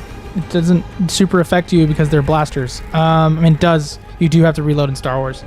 That's not how it works. So no, yeah, you reduce your ammo by 1. It's the battery of Yeah. the things. Just sort of take extra shots there. Okay. And so what is so I same You just roll damage here. same Yep. as usual? Same as usual. Sweet. All right. Let's kill this guy, man. Let's just let's blow him out. Did throwing him Blow and do away. any damage? Okay. No, he's on his way though. You could theoretically do it again. It's a messy 3. Are you using the Geonosian weapon, or are you using the Yeah, I'm using that. I mean, So does he it- have armor? not seemingly? Well, with multiple shots, though. Well, if I don't know either way, then I'm using the Geonosian thing. It goes in his direction, and he just goes, "It's messy, so pick a limb." Oh, his arm. So he goes, "Whoa!" and he holds out his arm, and just as it gets there, all the energy is sort of dispersed into his arm, and you just see right at the shoulder, and everything beyond that just explodes into a mess. Hold on now, why don't you? And he's like, "Ah, ah," and he just sort of like waits on the platform and just disintegrates in panic. Good, I was going to throw him And I- again next turn. I do the gunslinger. Everyone's like, "Yeah, woo!" Everyone's super excited. So you guys all get out. The new part of this fight continues to go on. You guys fight in one more round. I'm realizing how long this is going to take. And you guys go head to head against each other, we'll say. Yes. That's way more fun to me. Now, you still have the health that you have, but now you're fighting one-on-one. Technically, JD, you're at a slight disadvantage because I am a NPC, and I cannot roll to attack. I mean, I could. There's nothing saying I couldn't. I mean, Yeah, here. yeah, give me some Things D6. are getting out of hand now. There's 2 of them. I'm gonna say So- I'll take Tenzai, you take the other. All right, so now you guys are led into the space. You see as the So before we jump in, I'm gonna because I don't know if Talariz is aware, but I'm like, these are our guys. We've got 1 and 2. Make it look good, but don't kill them. and he just like takes the top of his fingers and like looks at these little metal plates he has and just sort of pushes down, and the nails come out, and he just like pockets the nails. And be like, still, you can have some fun. Now you see Don't the play them. Right. The announcer looks down and says, "Oh, we have our top 2. Should we double or nothing?" And everyone's like, Double or nothing. Interesting. Okay.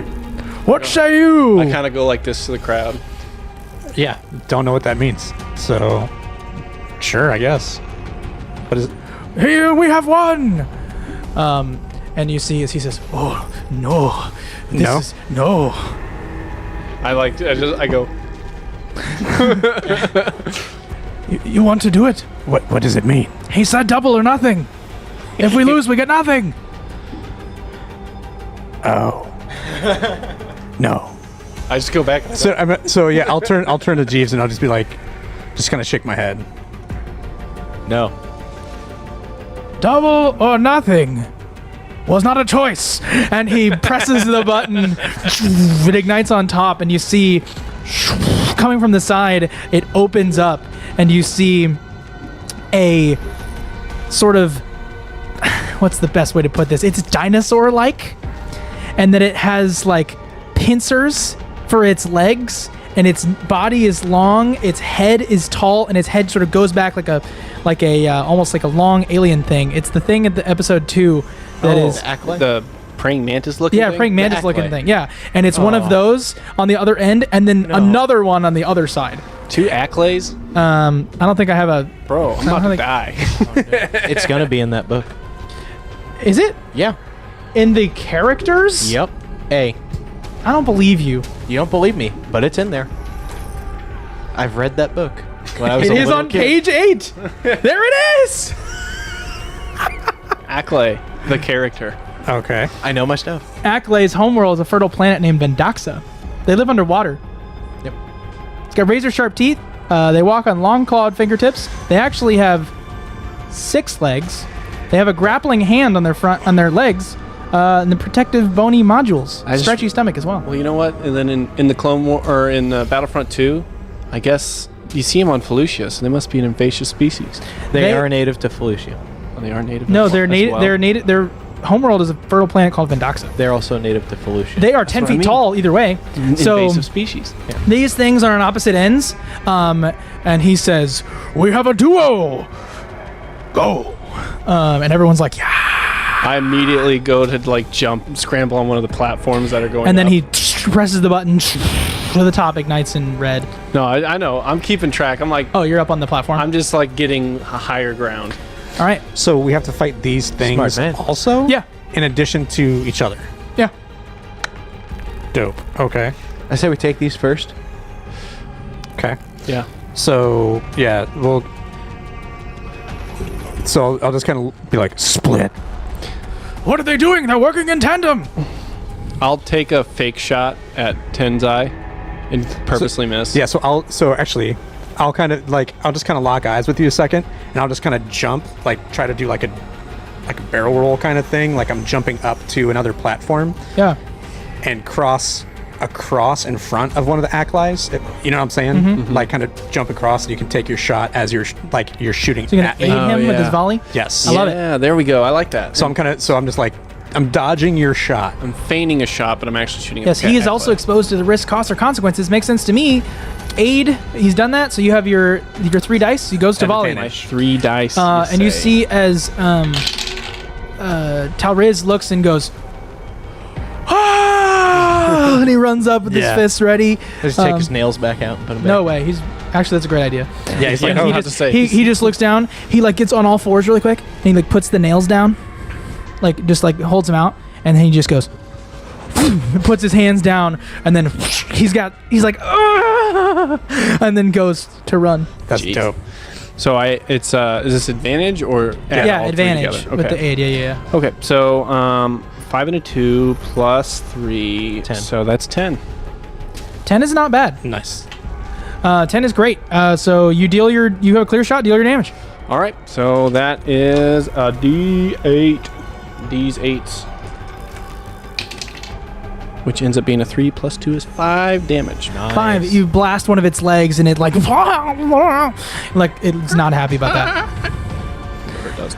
And it's starting to go your direction. You see as it gets over to Talriz, and it's like And Talriz is like dodging out of the way. He's like, whoa. And so from the platform I'm on, I'm gonna jump down onto it Okay, what are you doing, Jeeve? and swing.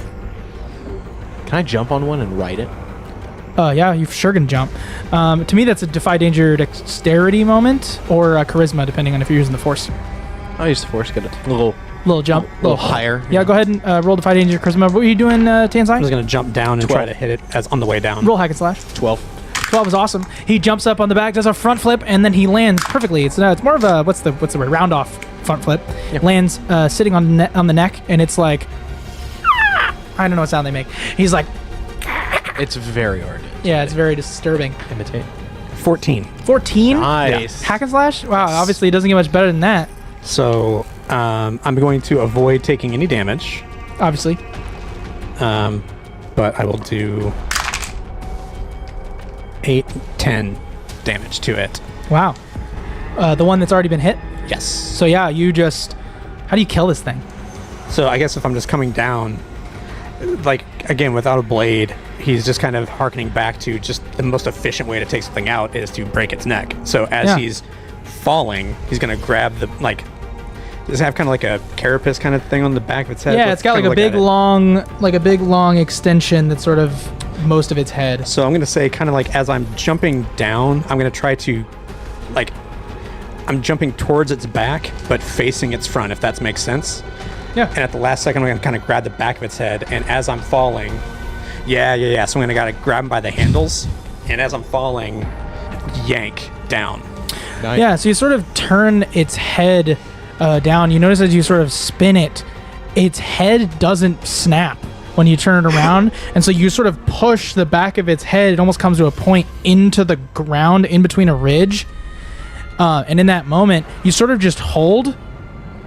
And it's not really dead, but it's not moving. And you see as Talriz goes, yeah, and he starts to push the body. And he's like, come on. And you see the other one starting to run. What do you guys do? Which one was He's I on top holding of? the head down. You're on top of the other one, we'll say. Mind trick. Okay, what are you doing? Is my platform raising? Yeah. I moved to one that's not. All right, now it's moving horizontally. Okay, but I have time. Yeah. And I start shooting at the other one. Talriz continues to push, I'll push as well, or try to push the other way. Or Roll to bend bars, lift gates. Oh, dope. Okay. 10. 10? On a 10 plus, hold 2, give an order. So one person at a time. Obviously, it's Yep. going to be that. But I'm going to tell it to start walking towards the red. So you wave your hand, it starts walking towards the red. I'm going to jump off then, too. He starts So- climbing up the platform, grabbing ridges. So I rolled a 6 plus 2 for an 8. Okay. So it doesn't take long, and it's quiet-ish. So it doesn't take long and it's quiet. You guys push, you pull, and then I can't make the sound. Hold on. It's more like you sort of feel nice. the spine kind of come with it as you just pull it out, and it just hits the ground, and there's a head, and there's all that's connected to it, and it just hits the ground, and he's like, no! The guy, the announcer, he's so pissed. I did jump off of it. Yeah, you did. And it starts to wanted to climb up clear towards the that up. top. And then it gets up next to the top. And it's like. And it breaks its force mind thing, but it loses a limb. So it does take damage. Sure. I start shooting at it. Good call. Go ahead and roll the volley. He's just up there like. So who's going to win this battle here? So I'm going to take this opportunity and run towards Jeeves. Okay, you run for Jeeve. Yep. Go ahead and roll hack slash. Traitor. Now, I will say, Technically, that roll was to so- interfere, Jeeve. I was going to So- say, isn't this a certain rule? But I've used that By the before, way, so I rolled a 10 to hit. and Trying to hit dodge out of the way? You trying to power through it? You trying to use the force on him? What are you trying to do? 10 to hit, 10 damage. That's amazing. So you just start shooting. I'm just gonna say multiple times. You're just like pew pew pew pew, and you put holes all over it, and it just like slams onto the corner in the ground like a pile of spider. Basically, when it's dead, it's like all like, and it just collapses and dies. Sweet. So what does interfering do? Basically, it just means he's trying to. So basically, on a 10 plus, he chooses from the list below. Can Would I Can I use charisma and be like, yo, our history, you don't want to do this, please don't. Does that work? Well, you know it's a fight, and so does he. Yeah. So no, that doesn't work. I was gonna say it's an 8. That would have been perfect. So what are you rolling instead? That's what I'm finding out. You're rolling plus dex to dodge out of the way. Yeah. Right. Oh, hold on. No. Strength. Okay, so is it That plus gives me- 1? yeah, it gives me +1, so 9. Okay, so you choose one. Do it anyway, but take disadvantage on their roll. Relent, change course, or allow their move to be foiled. That's you, JD. You choose that. Oh. So you choose whether you do it anyway and take disadvantage on the roll, or relent, change course, or allow your move to be Yeah, foiled. we need to win, so... You're doing it anyway. Yeah. All right, go ahead and roll one more die, and then add that to the pool. So that'll be rolling a 5 plus 2 is 7. So I still hit. Yep. So he hits. You get to also deal damage back. Yeah. So you roll your d10. Of course. Actually, Sentinel. I'm gonna roll a d6 and lowers AC by 1. Oh wow. Okay. And I do 1. 11 damage to you. Of course. Oh wow. I only have 7 health left. Okay, so non-fatal if I can Yeah, call yeah. that. You Okay. just say deal damage when you harm, but don't murder them outright. Roll pleasure damage and say the result. Like blah blah. Blah. Oh, so I just knock him out? All right, so yeah. Yeah, you just Jeeve goes against the wall and is out. And then you see as there is a Kyuzo on his way up to you. It is a man with nails in his hands, and he's excited. I'm going to make my way to the ground. I see. And pretend to fall, and pretend to knock my Why not knock set myself Blaster to Go stun? ahead to roll plus charisma to bluff. to bluff. Yes. He's gonna roll to pretend to break his legs. Pretend to break my legs. And if I don't, I actually break my legs. I'm not telling you. It's just roll plus charisma. All right, so charisma. That's an 11. 11. He hits the ground, and you see as Talriz goes, "Oh, oh!" And he looks at you, and he's like, And "He broke his legs." and I'll run over and be like, "We're making it look good," and swing at him and like stage punch him. Oh, I see. You know what I mean? And everyone's like, "Oh, he hit the guy after he broke his legs! Oh my god! What?" And then he says, the guy goes, "Oh, what do I do, crowd? What should I do?" And they're like, "Kyuzo, Kyuzo, Kyuzo," and everyone's like, "Ah," when they turn off the laser thing, and then you're allowed to come up the platform. Cool. And your AC was lowered by 1 permanently. Yeah, it's Permanently? Not permanent. It's not It permanent. says permanently. It's not permanent. It's permanent, but it's not. Fine. You just got knocked out. I'm down to 7 health. I think that's fair. So now you're risen to the top, and they say, "All right, this is all yours," and they put down basically a bunch of credits. Sweet. I want my It's lightsaber 1,000 back. credits Mine now. and a lightsaber. I'm just like, And You should kill and the then announcer. That'd you be also cool. get second place, which is 500 credits yeah, okay. And because it was double or nothing. oh, okay. So That's not double 1,000. I understand. how much was the credits for the first place then? 1,000. Okay. So I'll kind of look at Talriz and be like, so 500 credits and then trip to the Bahamasa? Yes, Is that worth the information you provided? that is a good deal. So I'll grab the 1,000 and give him the 500 and the trip. And the lightsaber. Yeah, and I'll grab the lightsaber. And he's like, he looks up at the guy who's got the mask on, and he's the Kyuzo says, "Where is the tickets?" And he says, "Oh, I'll send you the E." And he's like, "Thank you." He runs away. Role play the what? Roll to play possum. Yes, amazing. Yeah. Spelling it correctly. Yeah. The American way? Yes. Opossum or possum? I don't know. Opossum. I'll play a possum.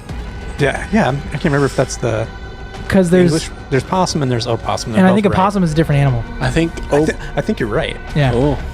When we take our break, we're going to research. Yes, I will. animals. As we have now settled a victor in the crazy fight, we may or may not get to the real heist.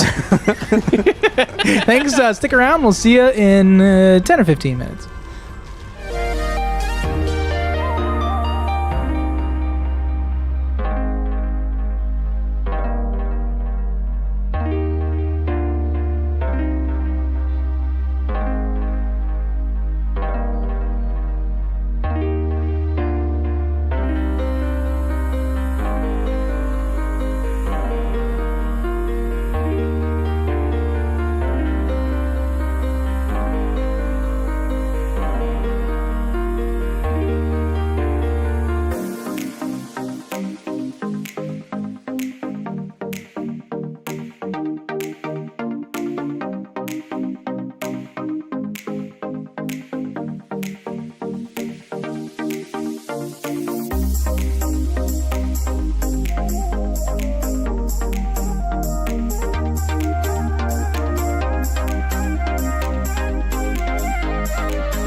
Welcome back to Roll to One.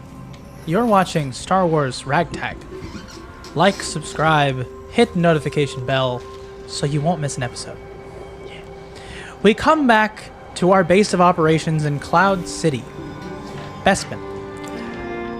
We're gathering post-combat as you see two Kyuzo, not just one, conversing on a couch.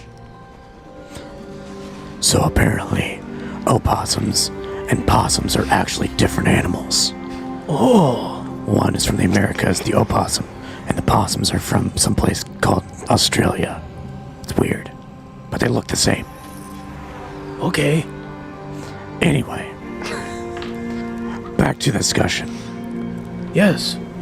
What are there any hidden tricks that this Greylash implements to kind of assist himself in fights? Yes.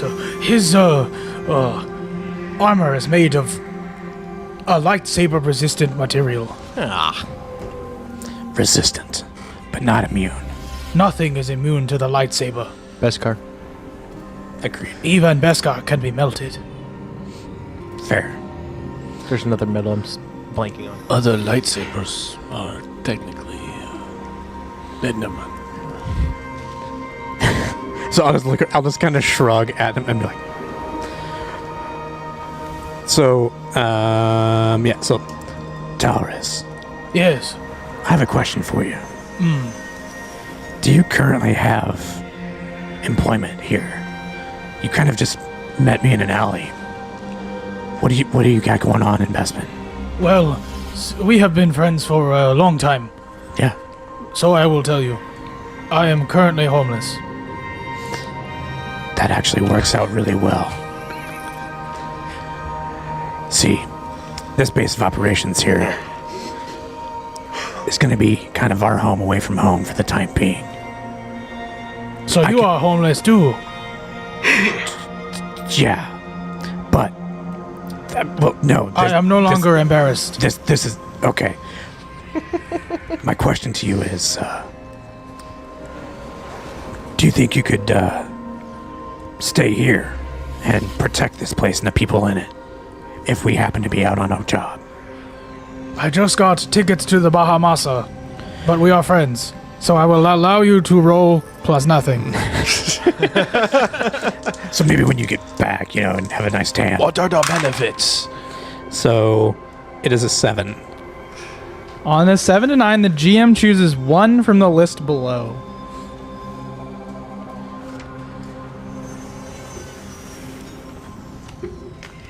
All right, I like it. They have a need that must be met first. I must go to the Bahamasa and vacation.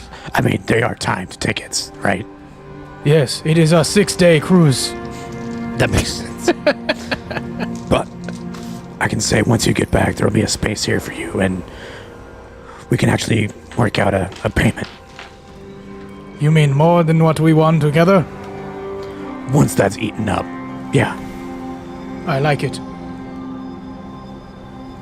That way I definitely have somebody I can trust here and watching over our interests. Sure. I will be back. I'll help you pack. Wait, no, never mind. You're good. We carry nothing. We are Kyuzo. Yeah, it's fine. I will go be sandy beaches. Apparently, a friend of mine named Michelle said that both possums and opossums play dead. No, I do not play dead. Only mean, opossums. But I mean, do they fall down the opposite way? Because of the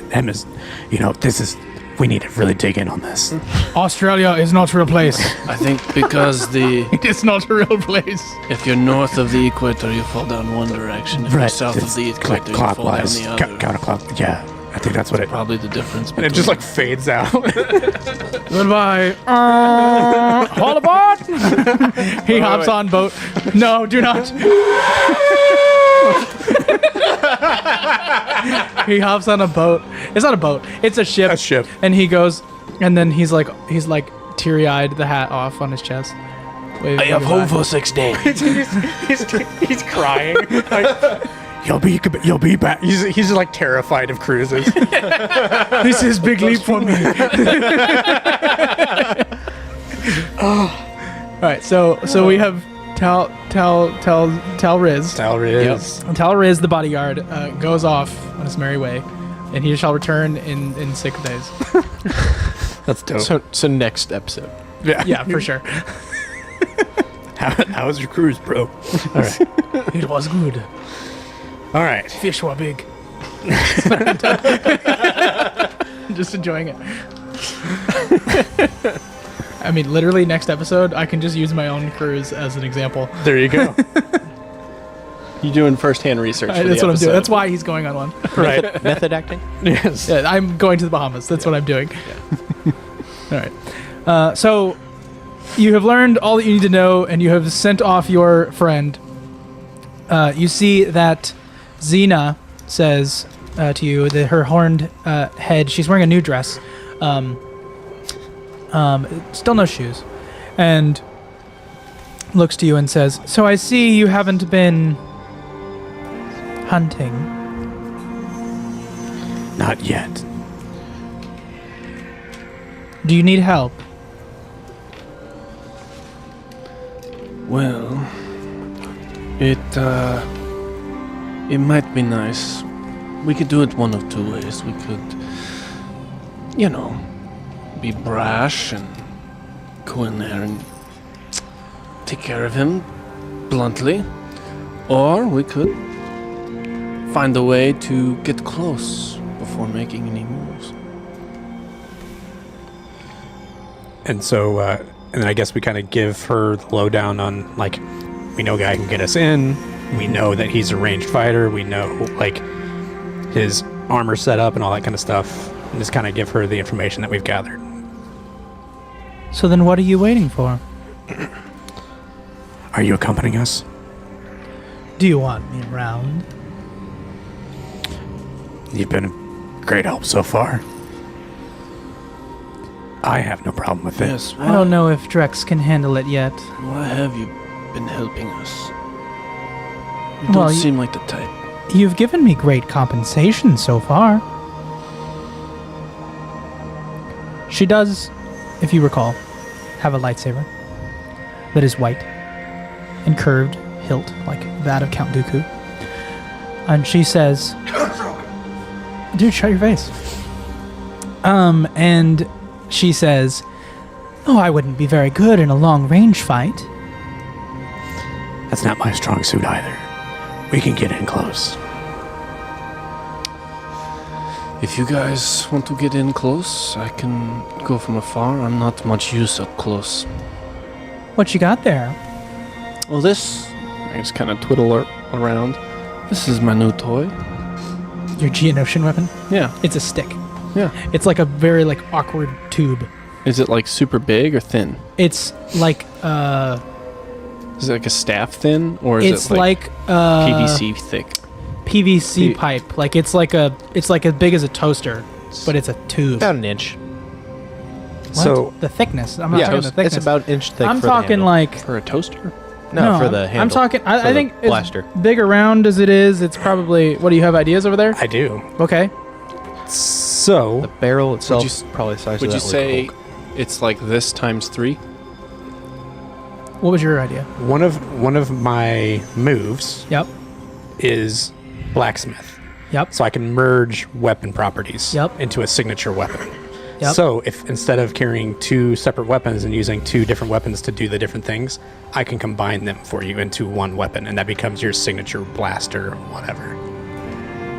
Normally it applies to you, but I like it. Yeah, I'm gonna say, I'm gonna say yes. Okay. It can be your blaster until you give it back to me. And can I say that I employ tricks just to make sure, so that Sure, way I she can can kind get of involved. Yeah. So that way it's not. I can be like, this is what I would do if it was my weapon. You're like, oh yeah, here's what I want to do, and then she just takes it into her workshop and just goes. Got it. Cool.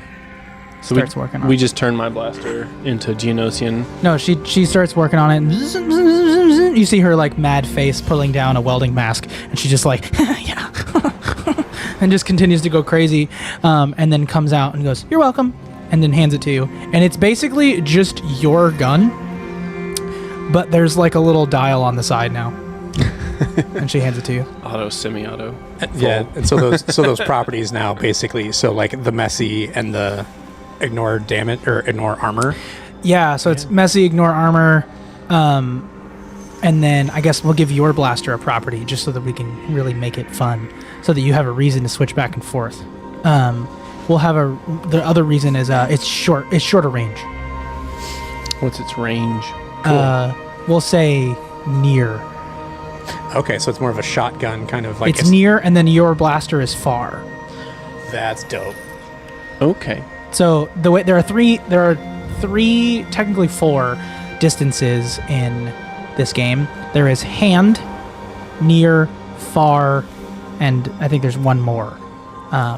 Hasn't come up into conversation. There's yet, but- close, near. Oh, it's close.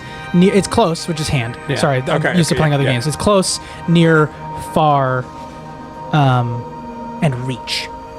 And reach is just one beyond, sort of. Close, yeah. Yeah. But my blaster's far. Your blaster is far, and then the other one is near. Okay. Right. So that way, if somebody gets a little too close for comfort, you can kick that on. and then close boop. is like hand distance. Yeah, hand to hand fighting. Like your weapon, your lightsaber is a close weapon. Yeah. Cool. Makes sense? That makes sense. I like that. That's awesome. Thank you, guys. So before we get into the heist, looking over my notes, I do have armor I'm not wearing. I'm gonna put that on, knowing kind of what we're about to get into. Cool. It gives me one armor, but that's better. You should than do nothing. that. You should Yeah. always do that. Never Yeah. take it off. Yeah. Well, it's 2 weight, so Great. Always no wear clue it. if that matters. Not right now. Cool. Boom. Nailed it. So, while Michelle continues to Google it, you guys travel to the outside of the droid workshop. Did you take along any friends? To the workshop? To the droid workshop, isn't that where you're going? Yeah. I'm gonna say we took what's her nuts? Xena? Xena. Yeah, for sure. Can I say we wrangled up pretense to go there? Like, yeah. Oh, yeah. So like coordinating with Xena, we coerced some folks, by,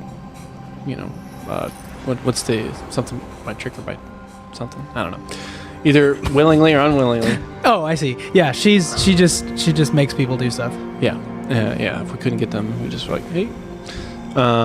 And we get a group of people to go, and we say, go with the pretense of we want to, buy some droids. And we want to hear more about what he's preaching. Right. So you see... By what? Who's preaching? About the transhumanism angle. Oh, you're saying he's going to preach? Well, I mean, like, he's like all about like The droids and like... Yeah. Yeah. We're like, maybe So we you wanna go be to that cyborgs. and you're like, I want to meet this guy. Let's talk to him. And you go to the outside of this area and you see a fortified shield gate that blocks the path on your way to the actual location. And there are several, I'll say 3 Imperial security droids patrolling nearby. Like I had mentioned, they're the tall, round-bodied, long legs, long arms, little head. There's 3 of them, and they're patrolling right in front, as well as a single human who is wearing a sort of ramshackle outfit that is covered in metal pieces. You can see it resembles the armor that of the villain that you will be fighting. So we have a way in, right?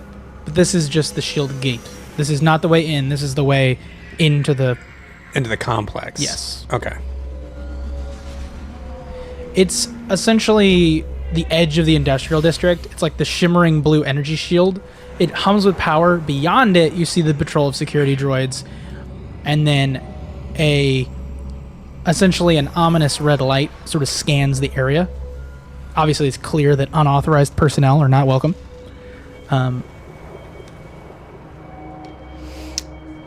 So I'll turn to to Drex and be like, "This is why I missed you past few heists. This is your area of expertise. You need to talk us in there." I'd like to elect a flashback. Oh, go ahead. Roll plus intelligence. Roll plus. What are you flashbacking? Intelligence. Us talking to the guy who can lower the shields. I love it. Plus intelligence, you say? It's an 8. 8. All right, so let's see what that means. Flashback. Sorry. An 8. It's not quite what you specified. I introduce a complication or a cost.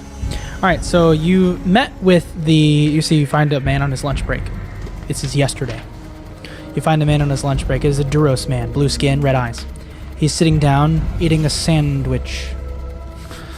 And he is at one of those like picnic tables in the middle of an industrial area, so it's like cement, but he's got a wooden picnic table.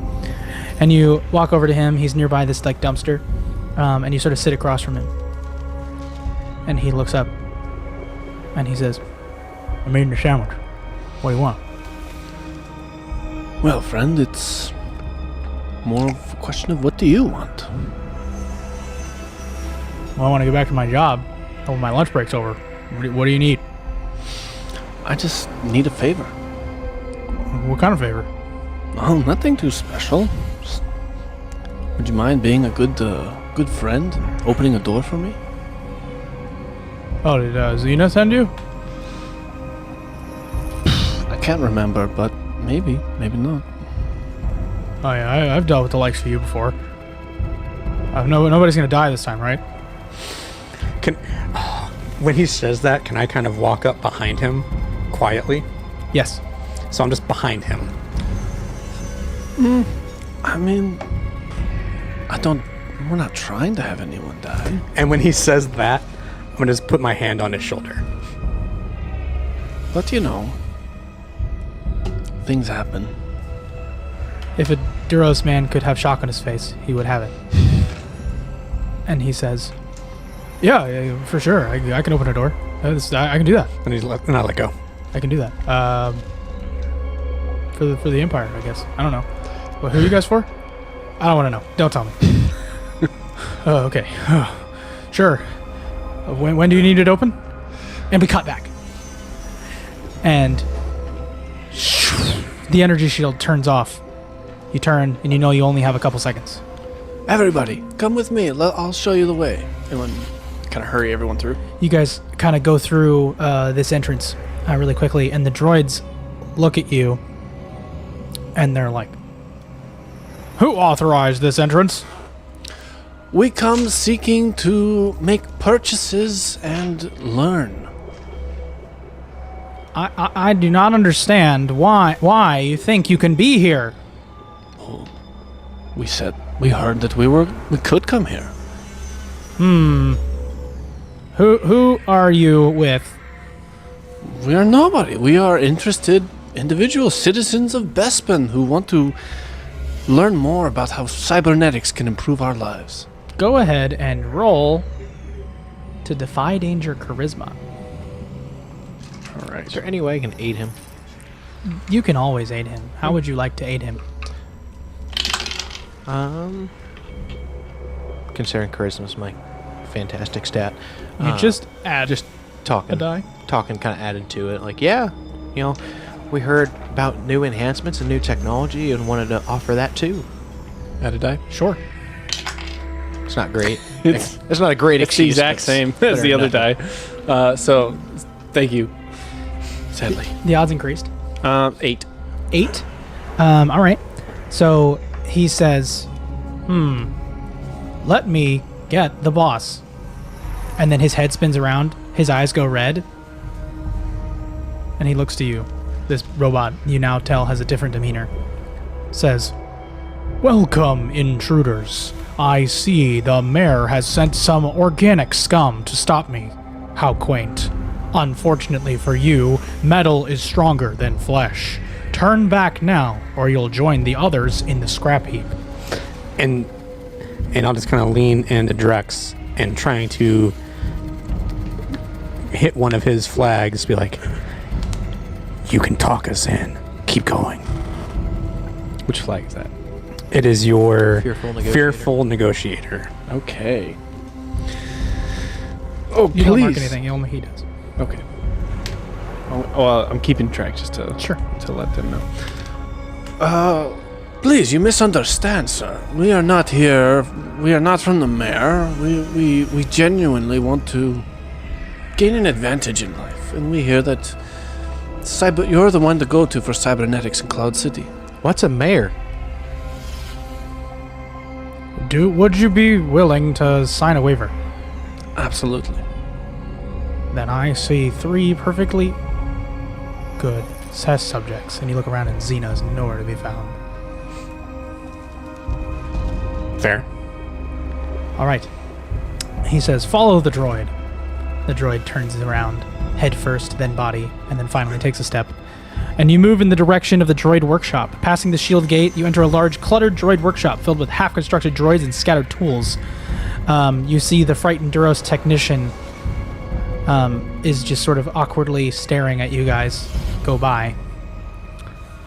Just kind of nod and as we go by. You continue into a large hangar. Rows of inactive droids standing at attention like statues. At the far end of the room, you see a control panel, the blinking lights suggesting that it may be the key to shutting down the droids. However, you know the truth. But you see them there, and then at the end of the hangar, you see conveyor belts and cranes moving. But then there's something else amidst the movement. A man. More than a man. Tall, terrifying fusion of flesh and metal walking in direction. It is Silith Greylash. And he turns his shoulders to walk. And he reaches your direction. And as you see, he gets closer to you. It's only the weight that makes that sound, but he's no taller than 6 foot. Okay. And he looks at you, and you hear behind a mask what would be like if you had a person who'd been smoking for years, and they were speaking through one of those digital... What are you talking about? Exactly. It's sort of a digital thing. Exactly. But in this case, work with those it's a mixture of... I believe you. It's a mixture of sounds. And he says, "Who let you in?" Your boss. "I am the boss." So "I is- meant who let you in the shields." They were down when we got there. Roll to define danger, charisma, again. Again. There we go. So this is Greylash? You would believe it to be so. Okay. double 6s plus 1. Nice. Wow. That's on, 13, that's baby. on my roll to 1 dice, available on rolled1.com. Wow. So Plug. That's what I've been using all day. they roll really well, They don't do. they? I only ever roll ones on them. So you see, he says to you, he says, "Wow, I believe you." Oh, yes, that makes perfect sense. You see his back as he sort of turns around and ponders, and his back is shaped like a B-2 battle droid. It's large and it's wide, and it comes down to a point, and you see these sort of ridges that's almost bend, and then he begins to bend, and then he stands tall, turning his legs, then his torso, and then finally his head as he faces you. So as he's rotating and doing all these things, Yeah. is there a way, I don't know if it's something that, like, discern realities. Let's say just discern realities. I want to kind of take a look at the armor pieces and where they connect and where all that is, and try to decipher, like, if we do need to get into a brawl with this guy, are there places that I can like specific weak places I can points. attack? Study Yeah. when you closely study a person. Yeah, absolutely. Roll plus wisdom. I'm gonna do the same thing. I'm going to do the same thing, but with the room and the robot. Like, Okay. Well, the you guys are strategy basically around just it. going to roll for questions here. So why don't everybody roll discern realities here? Ooh, 8. All right. Yeah. Ask one. 8 as well. Ask one. Discern realities plus what? What here? Plus wisdom. What here is useful or valuable to me? So you look around the room and you see that there are a modicum of droid pieces, many of them piecemeal, but it seems that almost all of the beings in this room could theoretically be activated, complete or not. And you saw as one of those droids sort of spun his head around and had red eyes. And innately you understand, as the being before you does not have eyes, that it must be seeing through the droid. Any droid. All the droids. What kind of control does he have of the room? Is there a way I could tell them that without him hearing me? No. So his was about the room, yeah? I mean, I was asking about the guy, but I'll take that too. That's good to know. Well, that was him. Yeah. Oh, so okay. Yeah. Okay. You see what I'm you saying? said droids around the room that threw me. Yeah. Well, but I it's see what about you're him. saying. That he can control yeah. droids. Yeah, I see Those what are you're his saying eyes now. and ears. Yeah. Yeah. So then in that case, so the armor then in that case, it kind of looks pretty solid then, yeah? There's not really weak points. There's not like a good spot to get in there. Okay. So in that case, kind of with that information, who or what is really in control here? And by that question, I mean, is there a way to kind of sever his connection to said droids and whatnot? Who or what is really in control here? The person with the key is in control. Where is that key? Around his neck. Around his neck. Got it. Okay. Where do you put that key? Right. And then Drex, did you roll anything amazing? 6. Are you, what? You rolled a fail? I rolled a fail. That makes my life so much better. All right, so I add a complication to the room, to the space, to the entity before you. You see as he sort of rotates his arm, yes, it is indeed a B2. It is a flamethrower attachment. Oh no! As he turns around his body in completeness. I mean, I'm going to argue for our safety in this that discern realities on a fail doesn't add a complication. It just, we get nothing. Let me tell you something magical about this game. I'm trying. When it says on a 6-, it means that they have decided that I cannot decide stuff. Fair. But when they don't write a 6-, I get to decide stuff. Fair enough. I tried to get rid of that. You are welcome to read the Dungeon World book. You're good. It is a good time. You're good. So you see, I have added a flamethrower attachment while you weren't looking. That's dope. That's fun. I'm sorry, guys. Hey, don't ever look at anything again. But anyway, I stab his eyes out. of course, he looks at you and he says, Right. I have transcended the limits of organic life. You cannot stop what is inevitable. My droid army and I will crush the weak, and Cloud City will fall under the control of those superior, those of metal and machine.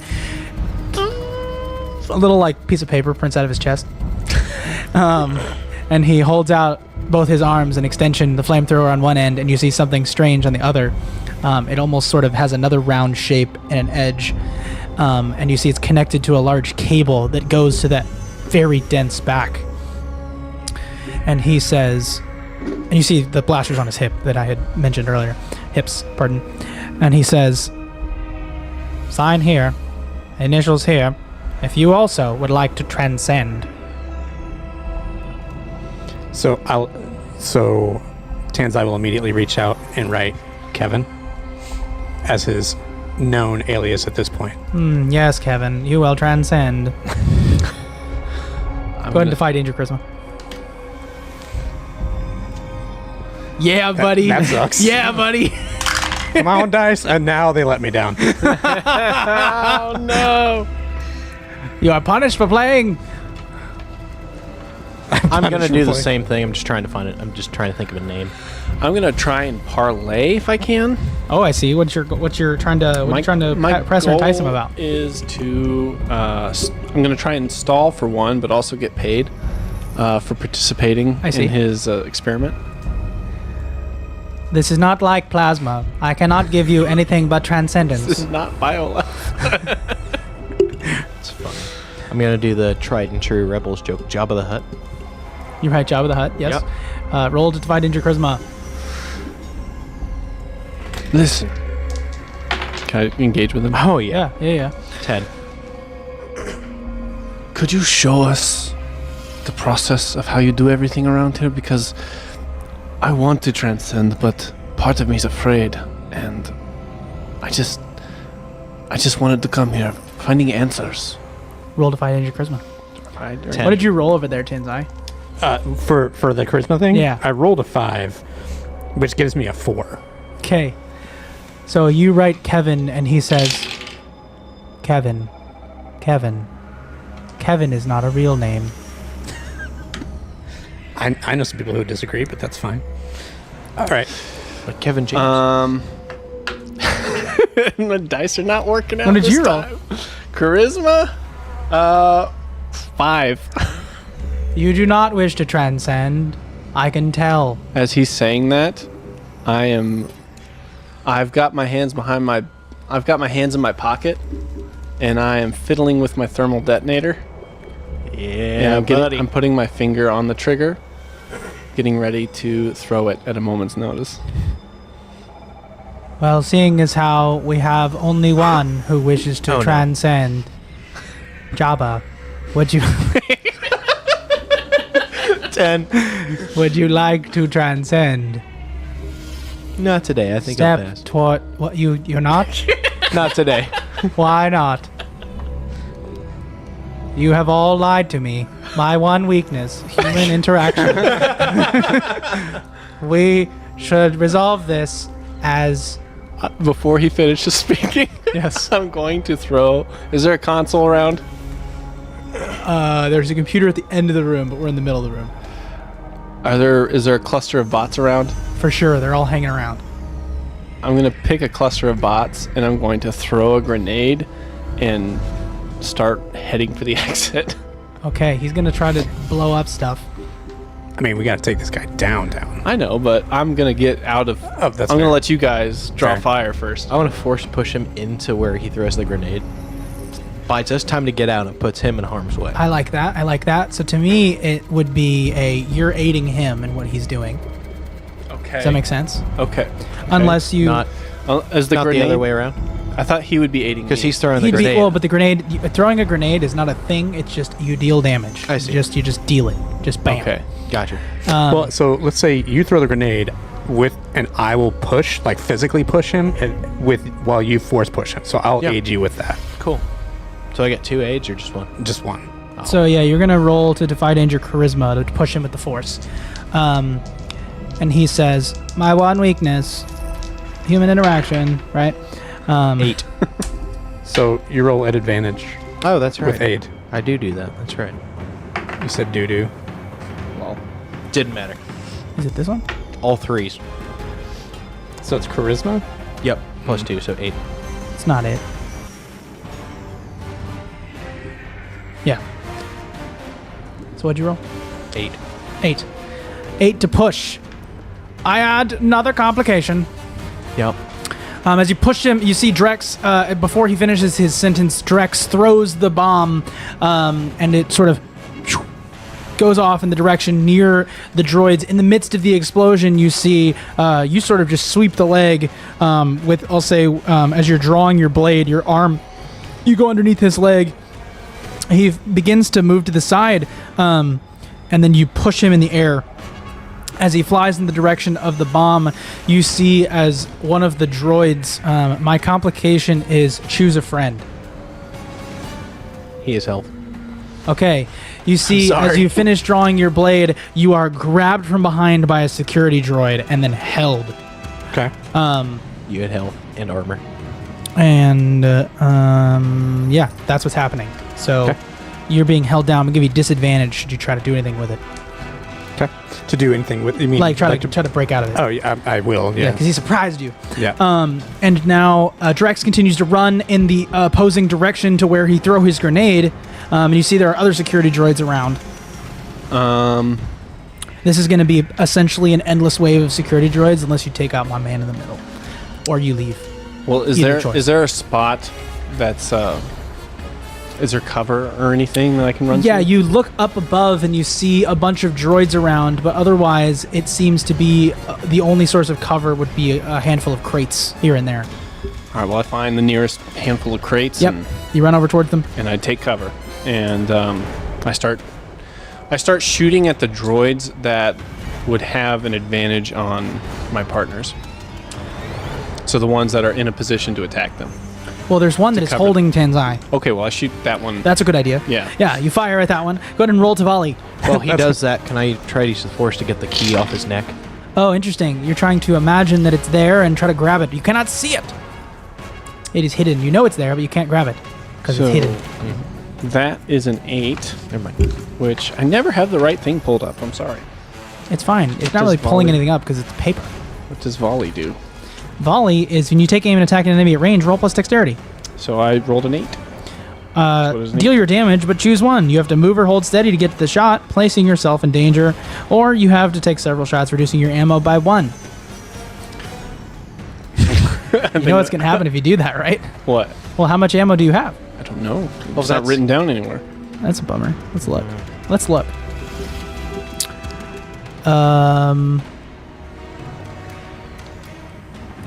It says, oh, I see ammo. So everything's back to full, at least.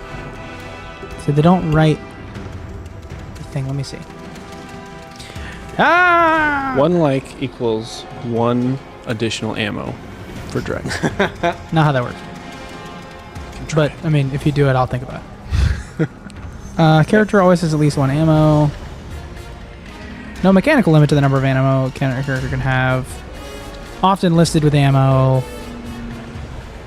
In the case of... Oh. Cool. Here's your choice.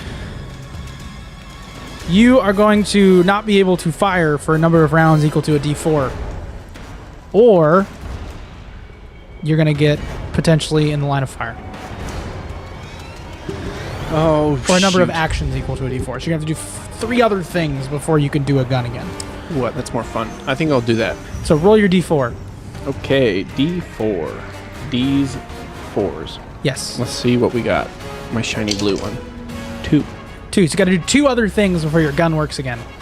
You All right. feel it sort of jam. You just like hit it really hard. You know it's got to get a cool off. We got other stuff to do. But What are you 3 or Should 2 I still doing? roll my damage? The shot still goes off. Yeah, it does go off. Go ahead and roll your damage. 6. It overheats and deals 6 damage to our main honcho. To the one holding me, right? No, that guy, yes, you shoot that droid. That droid is beginning to get scrapped apart. It doesn't quite look dead. Okay. But there's another one moving around towards Jeeve. I'm gonna defend. Actually.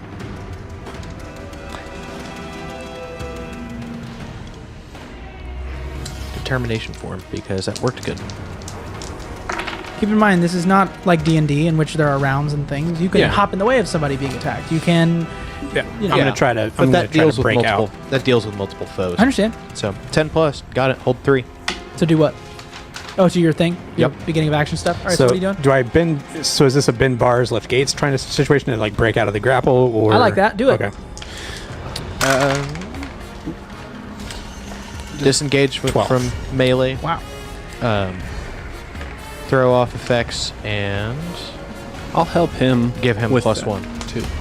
I'll aid him as one of my actions. I feel like in the future I need a camera like I know. on my dice because like it sounds like I'm making this shit up, and I swear I'm not. It's so good.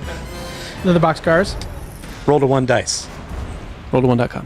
Oh, those are 10. That's 2 5s. there. Yeah, and then plus my 2. So Wow.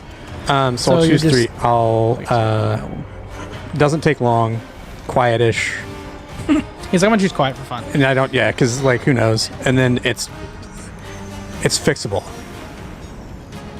Okay. because I have to pick 3. So Oh, if we need to hack it later, we yeah. Well, you we can have always people choose that to can do not. that. Okay, yeah. Then I break the hell out of it. So yeah, On my way out. you just snaps the guy's arms. They go far back enough that they smack behind, and then the robot just sort of crumbles to the ground and is dead. So and then I'll start going towards Greylash. Question, Mr. GM. Yeah, what's up? Adventuring gear. What's Yeah. the mechanic here? How many do you have? It's not, I don't have a number written. Okay. Is that how it's a number of adventure? Yeah. So I probably You probably had 5. probably had 5. Okay. So I would like to use. Yeah, what do you just have on you? What is it? I would like to use a grappling hook. And I'm going to... A rope and a hook, you can totally do it, but that's 2 uses of adventure gear. Sure, let's do it. All right, he does it. You have a grapple. You have a hook and a rope. And I throw it, I get it to attach to the main honcho. Okay, so now you're gonna have to defy danger for me. Okay. So you're gonna have to defy danger. As you run up there, you see you're gonna have to get through, bob and weave some droids. Go ahead and roll to plus dexterity. While he does that, I'm also going to use an adventuring gear and have an ion grenade. No, you're not Trix.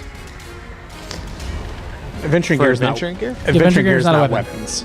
Oh, I see. Trix can just pull shit like that. Yeah. She was doing that all day long. Not you guys. All right, so I rolled a 9. 9. Okay, cool. So you run up behind. You guys know another complication will be added. And so you hook him on the back, we'll say, kind of above his sort of back, sort of raised thing that protects his neck. Protects his neck. Yes. And then in that moment, he says, "Enough games." And then you see fire ignite, and he begins to spin in a tornado fashion. After hooking him, I just like, I leap back, almost like barrel rolling on the ground, and I tie it to the nearest heavy thing I can find. Yes, but before that happens, Do I need to roll? I think you're going to have to roll to defend. Okay. Defend is plus. Or, yeah. Oh, no, I see. No, that's defending someone else. In this case, Well, it's you can actually going to have- be... Plus con. Have the attack's damage effects. Yeah, that's what I would do. Con. Protect myself as someone. Yeah. So, okay.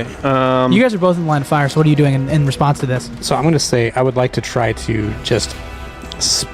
So as he's spinning, my initial thought is to... Because you mentioned the cable that's going from his other arm to his back.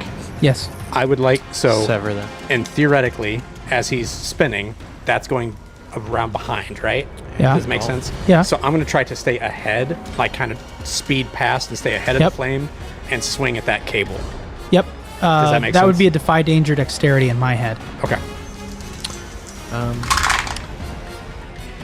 my total to 10.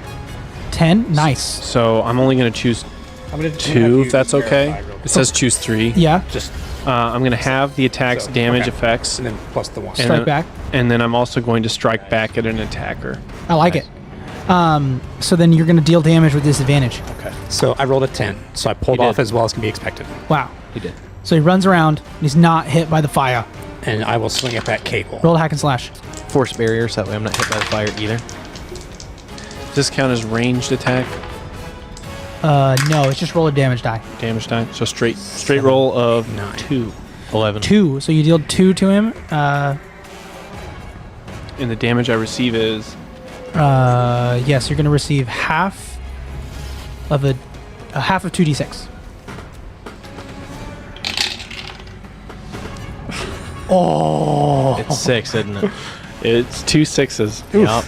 So, okay. Good So thing it was So half. you see fire hits you and you're like, whoa, whoa, patting yourself down, and just enough time you get a chance to boom, blast off, and it sort of goes off his armor, but it does something. Is that considered range damage, the fire? No, but I'm flavoring it. Okay. Because in my head, he would have had to have meleeed him to pull away. No, you're right. You didn't shoot. You pulled the rope. Boom, and you broke off the sort of back neck piece, we'll say. Smacks open. Did the rope come off? Did you want it to? No. Okay, then it stays. He pulls off the back and it hooks lower on another piece, and you see that piece comes off, but you get the next one down. Okay, Make sense? good. Cool. Cool, because it's like carapace, right? We said it was like Yeah. sort of pieces. Yeah. So you break off the top one, collapse in the next one. So, and the reason I'm asking, so you don't actually take 6 because you got that shield generator. So it depends on. Oh, yeah. So, what's That that? in range damage, so -2. So you only took 4 instead. Okay. Yeah, armor's great. Yeah, force barrier, so I didn't take the fire and rolled an 11. 11, you have a force barrier? Uh, Roll defy danger charisma that you did? yeah, that's all. Yeah, Oh, what'd you roll? 11. 11. So you're going to have the damage. So you roll 2d6. And with armor taken. Oh, I guess 1. in this case it would be force away as well as one could hope. I'm going to say half, because that's as well as you could have hoped. Well, with armor, I can take 1 off too. Yeah. 2. So you take 1 point of damage. I take 2 points of damage. Oh, 2 points of damage. And then I rolled a 7 to hit him. Or I'm sorry, no, a 9. So 7 on the dice, 9 to hit him. So I hit him, but I'm going to take take damage. Yes, take damage, roll your 2d6. So you're smashing, attempting to try to grab, or attempting to try to smash that cord. That cable specifically. Yeah, it's 7 to 9. Here's what I'm going to do. 7 to 9, you totally don't hit it, and I'm not going to roll damage against you. Okay. I'm going to activate what it is, though. Okay, so do I do damage against You him? still do damage against him, Okay. but I don't deal damage against you. Okay. So that's 11, 13 damage. Nice. I can verify. So it's 21 damage he's taken. Yeah. And so he, in that moment, you see as he clenches his fist, there's a bit of a... And then like a sort of a ray of energy emerges out of his right arm from where that cord is sort of attached to his back. And then it sort of... That ray sort of collects and forms and sort of becomes like that of a lightsaber, sort of tightening and forming into one. It's a proto-saber connected to that wire that's connected to I a see. backpack. Damn. And so he has essentially a lightsaber on his right arm. Okay. And you see as he sort of, there's a whoosh of energy, he smashes into the ground with this proto-saber and grabs a blaster in that hand as well, because Okay. it's attached to his wrist. So he's got a blaster and a lightsaber on his arm. Cut the cord. It'll get rid of the blade. So that's, Obviously he tried. yeah, that's what I'm trying to do. So I'll go again at it. I Yeah, give hack up slash. on the on the grappling hook. You give up on it? I mean, like I try to tie it to something. Okay. Try to tie it to something. Go ahead and... I mean, what's mechanically can I do with it? I guess at this point. No, I like it. You basically would lock him in place. So Yeah. you guys could potentially get away That's from what him. I'm trying to do. Yeah, I like it. Go ahead and defy danger strength. Is there any sort Oh, of boy. like breaker or something I can throw him into to like short circuit him? Trying to short circuit him. Break his suit or something, stun him, something like that. You're not able to see anything on him that would lead you to believe you could do that. Well, Like isn't that suit mechanical? It is, but he's covered in this dense metallic like plating that doesn't really show any sort of metal on the inside. Like you'd have to get something within I those see. platings. So I rolled a 7 to hit. Mm-hmm. But instead of doing damage, I'm going to activate the Stun. stun Smart. and hit him with that. So So you hit him with the stun, and he's like doesn't move for a second. He's kind of stuck where he is. if somebody can grab, Okay. While he's stuck, can Fail. So you mark experience. 6, yeah. All right. While he's stuck, can or I try to 5. cut that cord? Yeah, you absolutely can. grab the keys. You Then I'd see, be That hack and shooting slash. yeah. Go ahead and roll a volley. So I am gonna have to resolve that failure. So I'm gonna hold up my thumb to remember that. Okay. Hack and slash. Yeah. Go ahead and roll a hack and slash. You rolled something or no? I just said grab yeah. the key. Okay, you're gonna try to grab the key. Well, 10. I said it. I'm Without gonna. bonus. What is Drex doing? Shooting. Shooting with the Geno's and Sonic Blaster I love it. version of my blaster. So he gets near. Bang. And I rolled a 10, You're in flamethrower range now, boy. and then I had an 8. 8 damage. 8 damage. Oh, plus 2. So it's a Um, 10. 10. I Second got 31 points of damage. got an 11. 11. So I'm going to strike hard, fast, deal 1d6 extra. But with that in mind, I'm going to do Sentinel, and instead of rolling a d10, I'll do a d6 and reduce the AC by 1. Okay. So I like I'll roll it. 2d6. You're trying to target the yeah. thing. So how about instead of the extra damage, you just target the thing. So go ahead and roll your regular damage die, and then I'll say the proto saber turns off. Sure. 6. So he deals 6 damage. He's taken 37 points of damage, and the lightsaber turns off. He goes, "What are you doing?" So They both did something in the midst of your stun. yeah. So I'm gonna, while he's stunned, I'm gonna try to see if I can grab the key from him. All right. But all right. I know you need to rectify that too. Yes, I do need to rectify the failure. I'm just holding it Okay. Fair enough. because I'm going to just use it when I need it. Fair enough. I'm going to fire again while he's doing So I'll try to. So Sure. what do I need to roll something to? Well, Try I it. need you to describe to me what that looks like. So I know that's around his neck, and since he's stunned, I'm gonna just try to, and he's about my size, so I'm just gonna try to reach down, like around. Try to his get neck, your elbow over sort of his And try to grab and it. try to grab it. grab any or quote unquote necklaces that he might be wearing.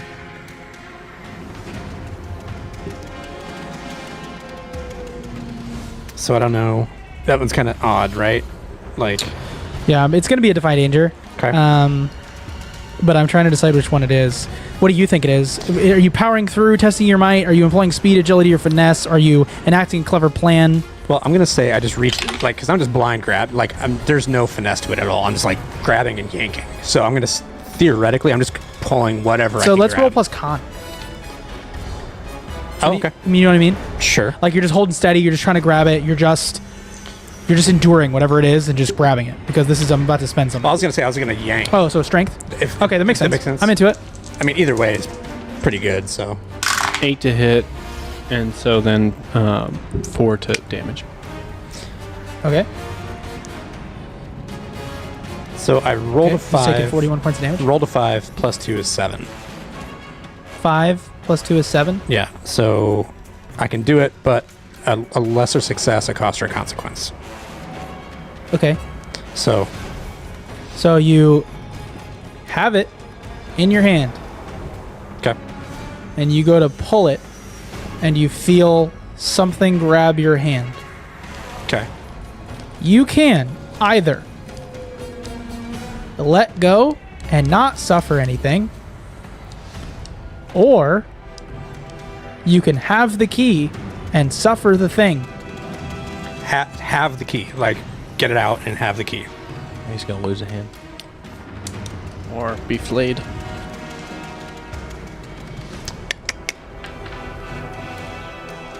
Let us know in the chat what he should do. Right? Yeah. I guess. Yeah. Let me think about that for a second. So we're frozen in So- time as he's grabbing this thing. Can I just keep shooting at him? Of course. Don't fail. 9 to hit. Yep. That's a disadvantage roll. He's holding steady. Well, I had that No, it's not. Oh, you're doing disadvantage? Yep. Yeah. when I did determination for him earlier. I didn't have it used +1. Can he use that on his disadvantage? Yeah. Oh, on So my you have a plus disadvantage? 1. Or just to hit? It's disadvantage, but then you also have a +1. Oh, Yeah. +1 damage? No. No, Plus 1 to on your hit. roll. It's +1 on like forward, so you can use it right What? now. Yeah. So when you Let's say you so roll you rolled a 6 and 9, 3. you said? Yes. He's giving you a 10, is what he's saying. Okay, cool. Yeah. So I don't roll disadvantage. Yes, you just roll your regular roll. That's great, because it was a 7 plus 2 is 9. Okay. So So he's taking 50 points of damage. So I'm going to let go. Okay. I'm gonna let go of the key. Okay, let go. I'm going to shoot again. Yeah, and I'll. Well, hold on. So he lets go. I still have my thing here. I've Yep. been holding it, and I want to use it right now. So he holds down his hand as you're sort of there. You step back. He holds out his blasters, and he says, "It's time." And you see as all of the droids sort of and fall from the ceiling kind of where they are. They sit down, and they're all sort of right there. And then he reaches in his little thing, reaches down, and he pulls out the key, and he goes, "You'll never take me," as you see his eyes start to blink, slowly, increasing in speed. He's taken 50 points of damage, if that outlines anything. Okay. I'm going to run. So can I try to grab and pull the key from him? Before you do that, I'm going to use my partial success that I experienced or saw you experience. And then you see all of a sudden he's like, and it goes up. And you see Xena's up there, and she's like, okay, and just starts to book it out of the area. She Hell yeah. has There you yanked go. the key vertically with the force. All right. So that's dope. All right, then that's sick. Okay. So yeah, as I'm reaching, as he goes to like try to fight, it's just gone, and he looks up and sees her, and he's like, "Hell yeah!" and then runs. Okay, I need you to roll plus strength to book it. All of us? Or Pretty just much. All of us, okay. It's Oh, for no. sure. I mean, it's speed, but in this case, it's more of powering through. You're going to be booking it after 12. these droids are after you. I'm going 12? to mark experience. Oh no!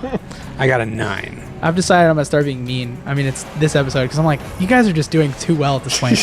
That's a rough spot to be in, though.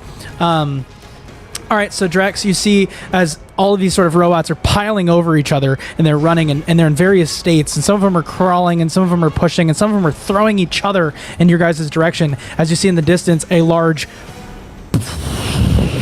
explosion from inside the facility. You see as some of it crumbles. You see a woman who, a Zabrak woman, it is Xena. She jumps with the force, sort of John Carter style, landing with her arms sort of folding. She lands on the ground, and then she is kind of near you guys and is like, "Where are we going?" Out. Now. When she's like force running faster. Force speed. Yeah, force speed to just keep going. And you said there was like a controller or somebody as we walked by There on our way out? was, so the controller, the area was actually actually beyond at the end of the hall. You could have theoretically deactivated everything if you could get the key. But in this case, he just blew up. Oh, he's gone. Okay, Yeah, cool. you guys killed him. Okay. He had 50 hit points, and you killed him. Well, right, no, I was talking about the other dude that was like, we passed by. The Duros guy? Yeah, he's there. He's like looking, he's like, oh! As I run by, I just... Can you kill him? So he just... like, falls down. he was helping. He just... He helped us. Oh, did he? Yeah. He was our way out. He let you guys in. Oh, that was the guy? yeah. Oh, never mind. I misunderstood entirely. My bad. I misunderstood. So I here's thought that was what we'll do. another guy. Here's what we'll do. I'll illustrate. I still have his failure, and I'm keeping it for a second.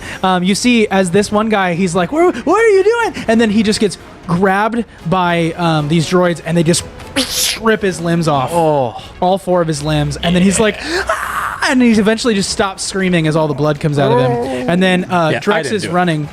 Are you using the Force at all? Are you using your lightsaber? Because I'm imagining there's just droids piling on your guys' heels. Yeah, I'm swinging as much as I can. Like swinging around. You see Xena even lights her lightsaber, and you I see have Vader's. I'll light it too. Oh yeah, you have a red one. Yeah.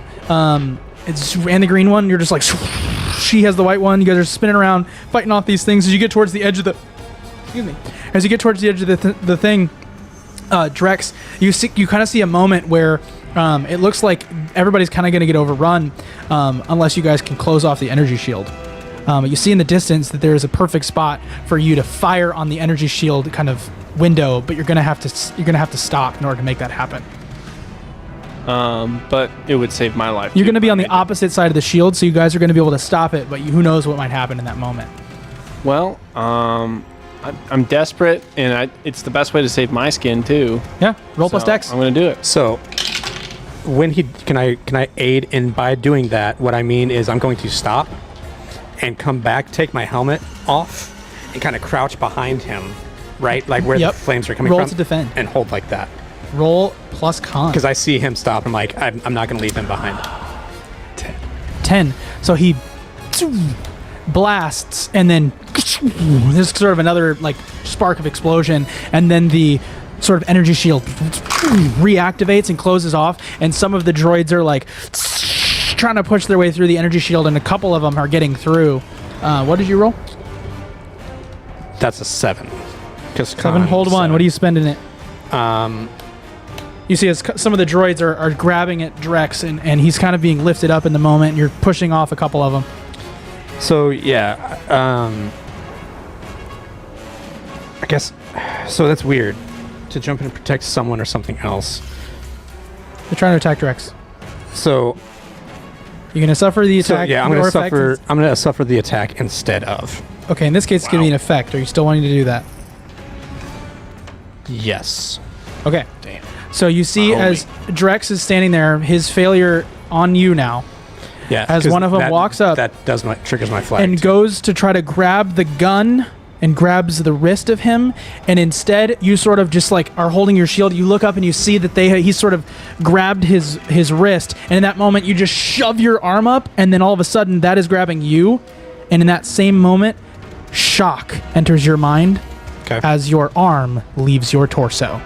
Oh! And we will pick up there next time. Oh my gosh! That sucks. Thank you so much. Maybe he will transcend after all. Thanks for watching Roll to One. Like, subscribe, hit the notification bell for another one. We'll see you in a month on Star Wars Ragtag and Roll to One. Bye. That sucks. So I was losing my arm regardless. This episode.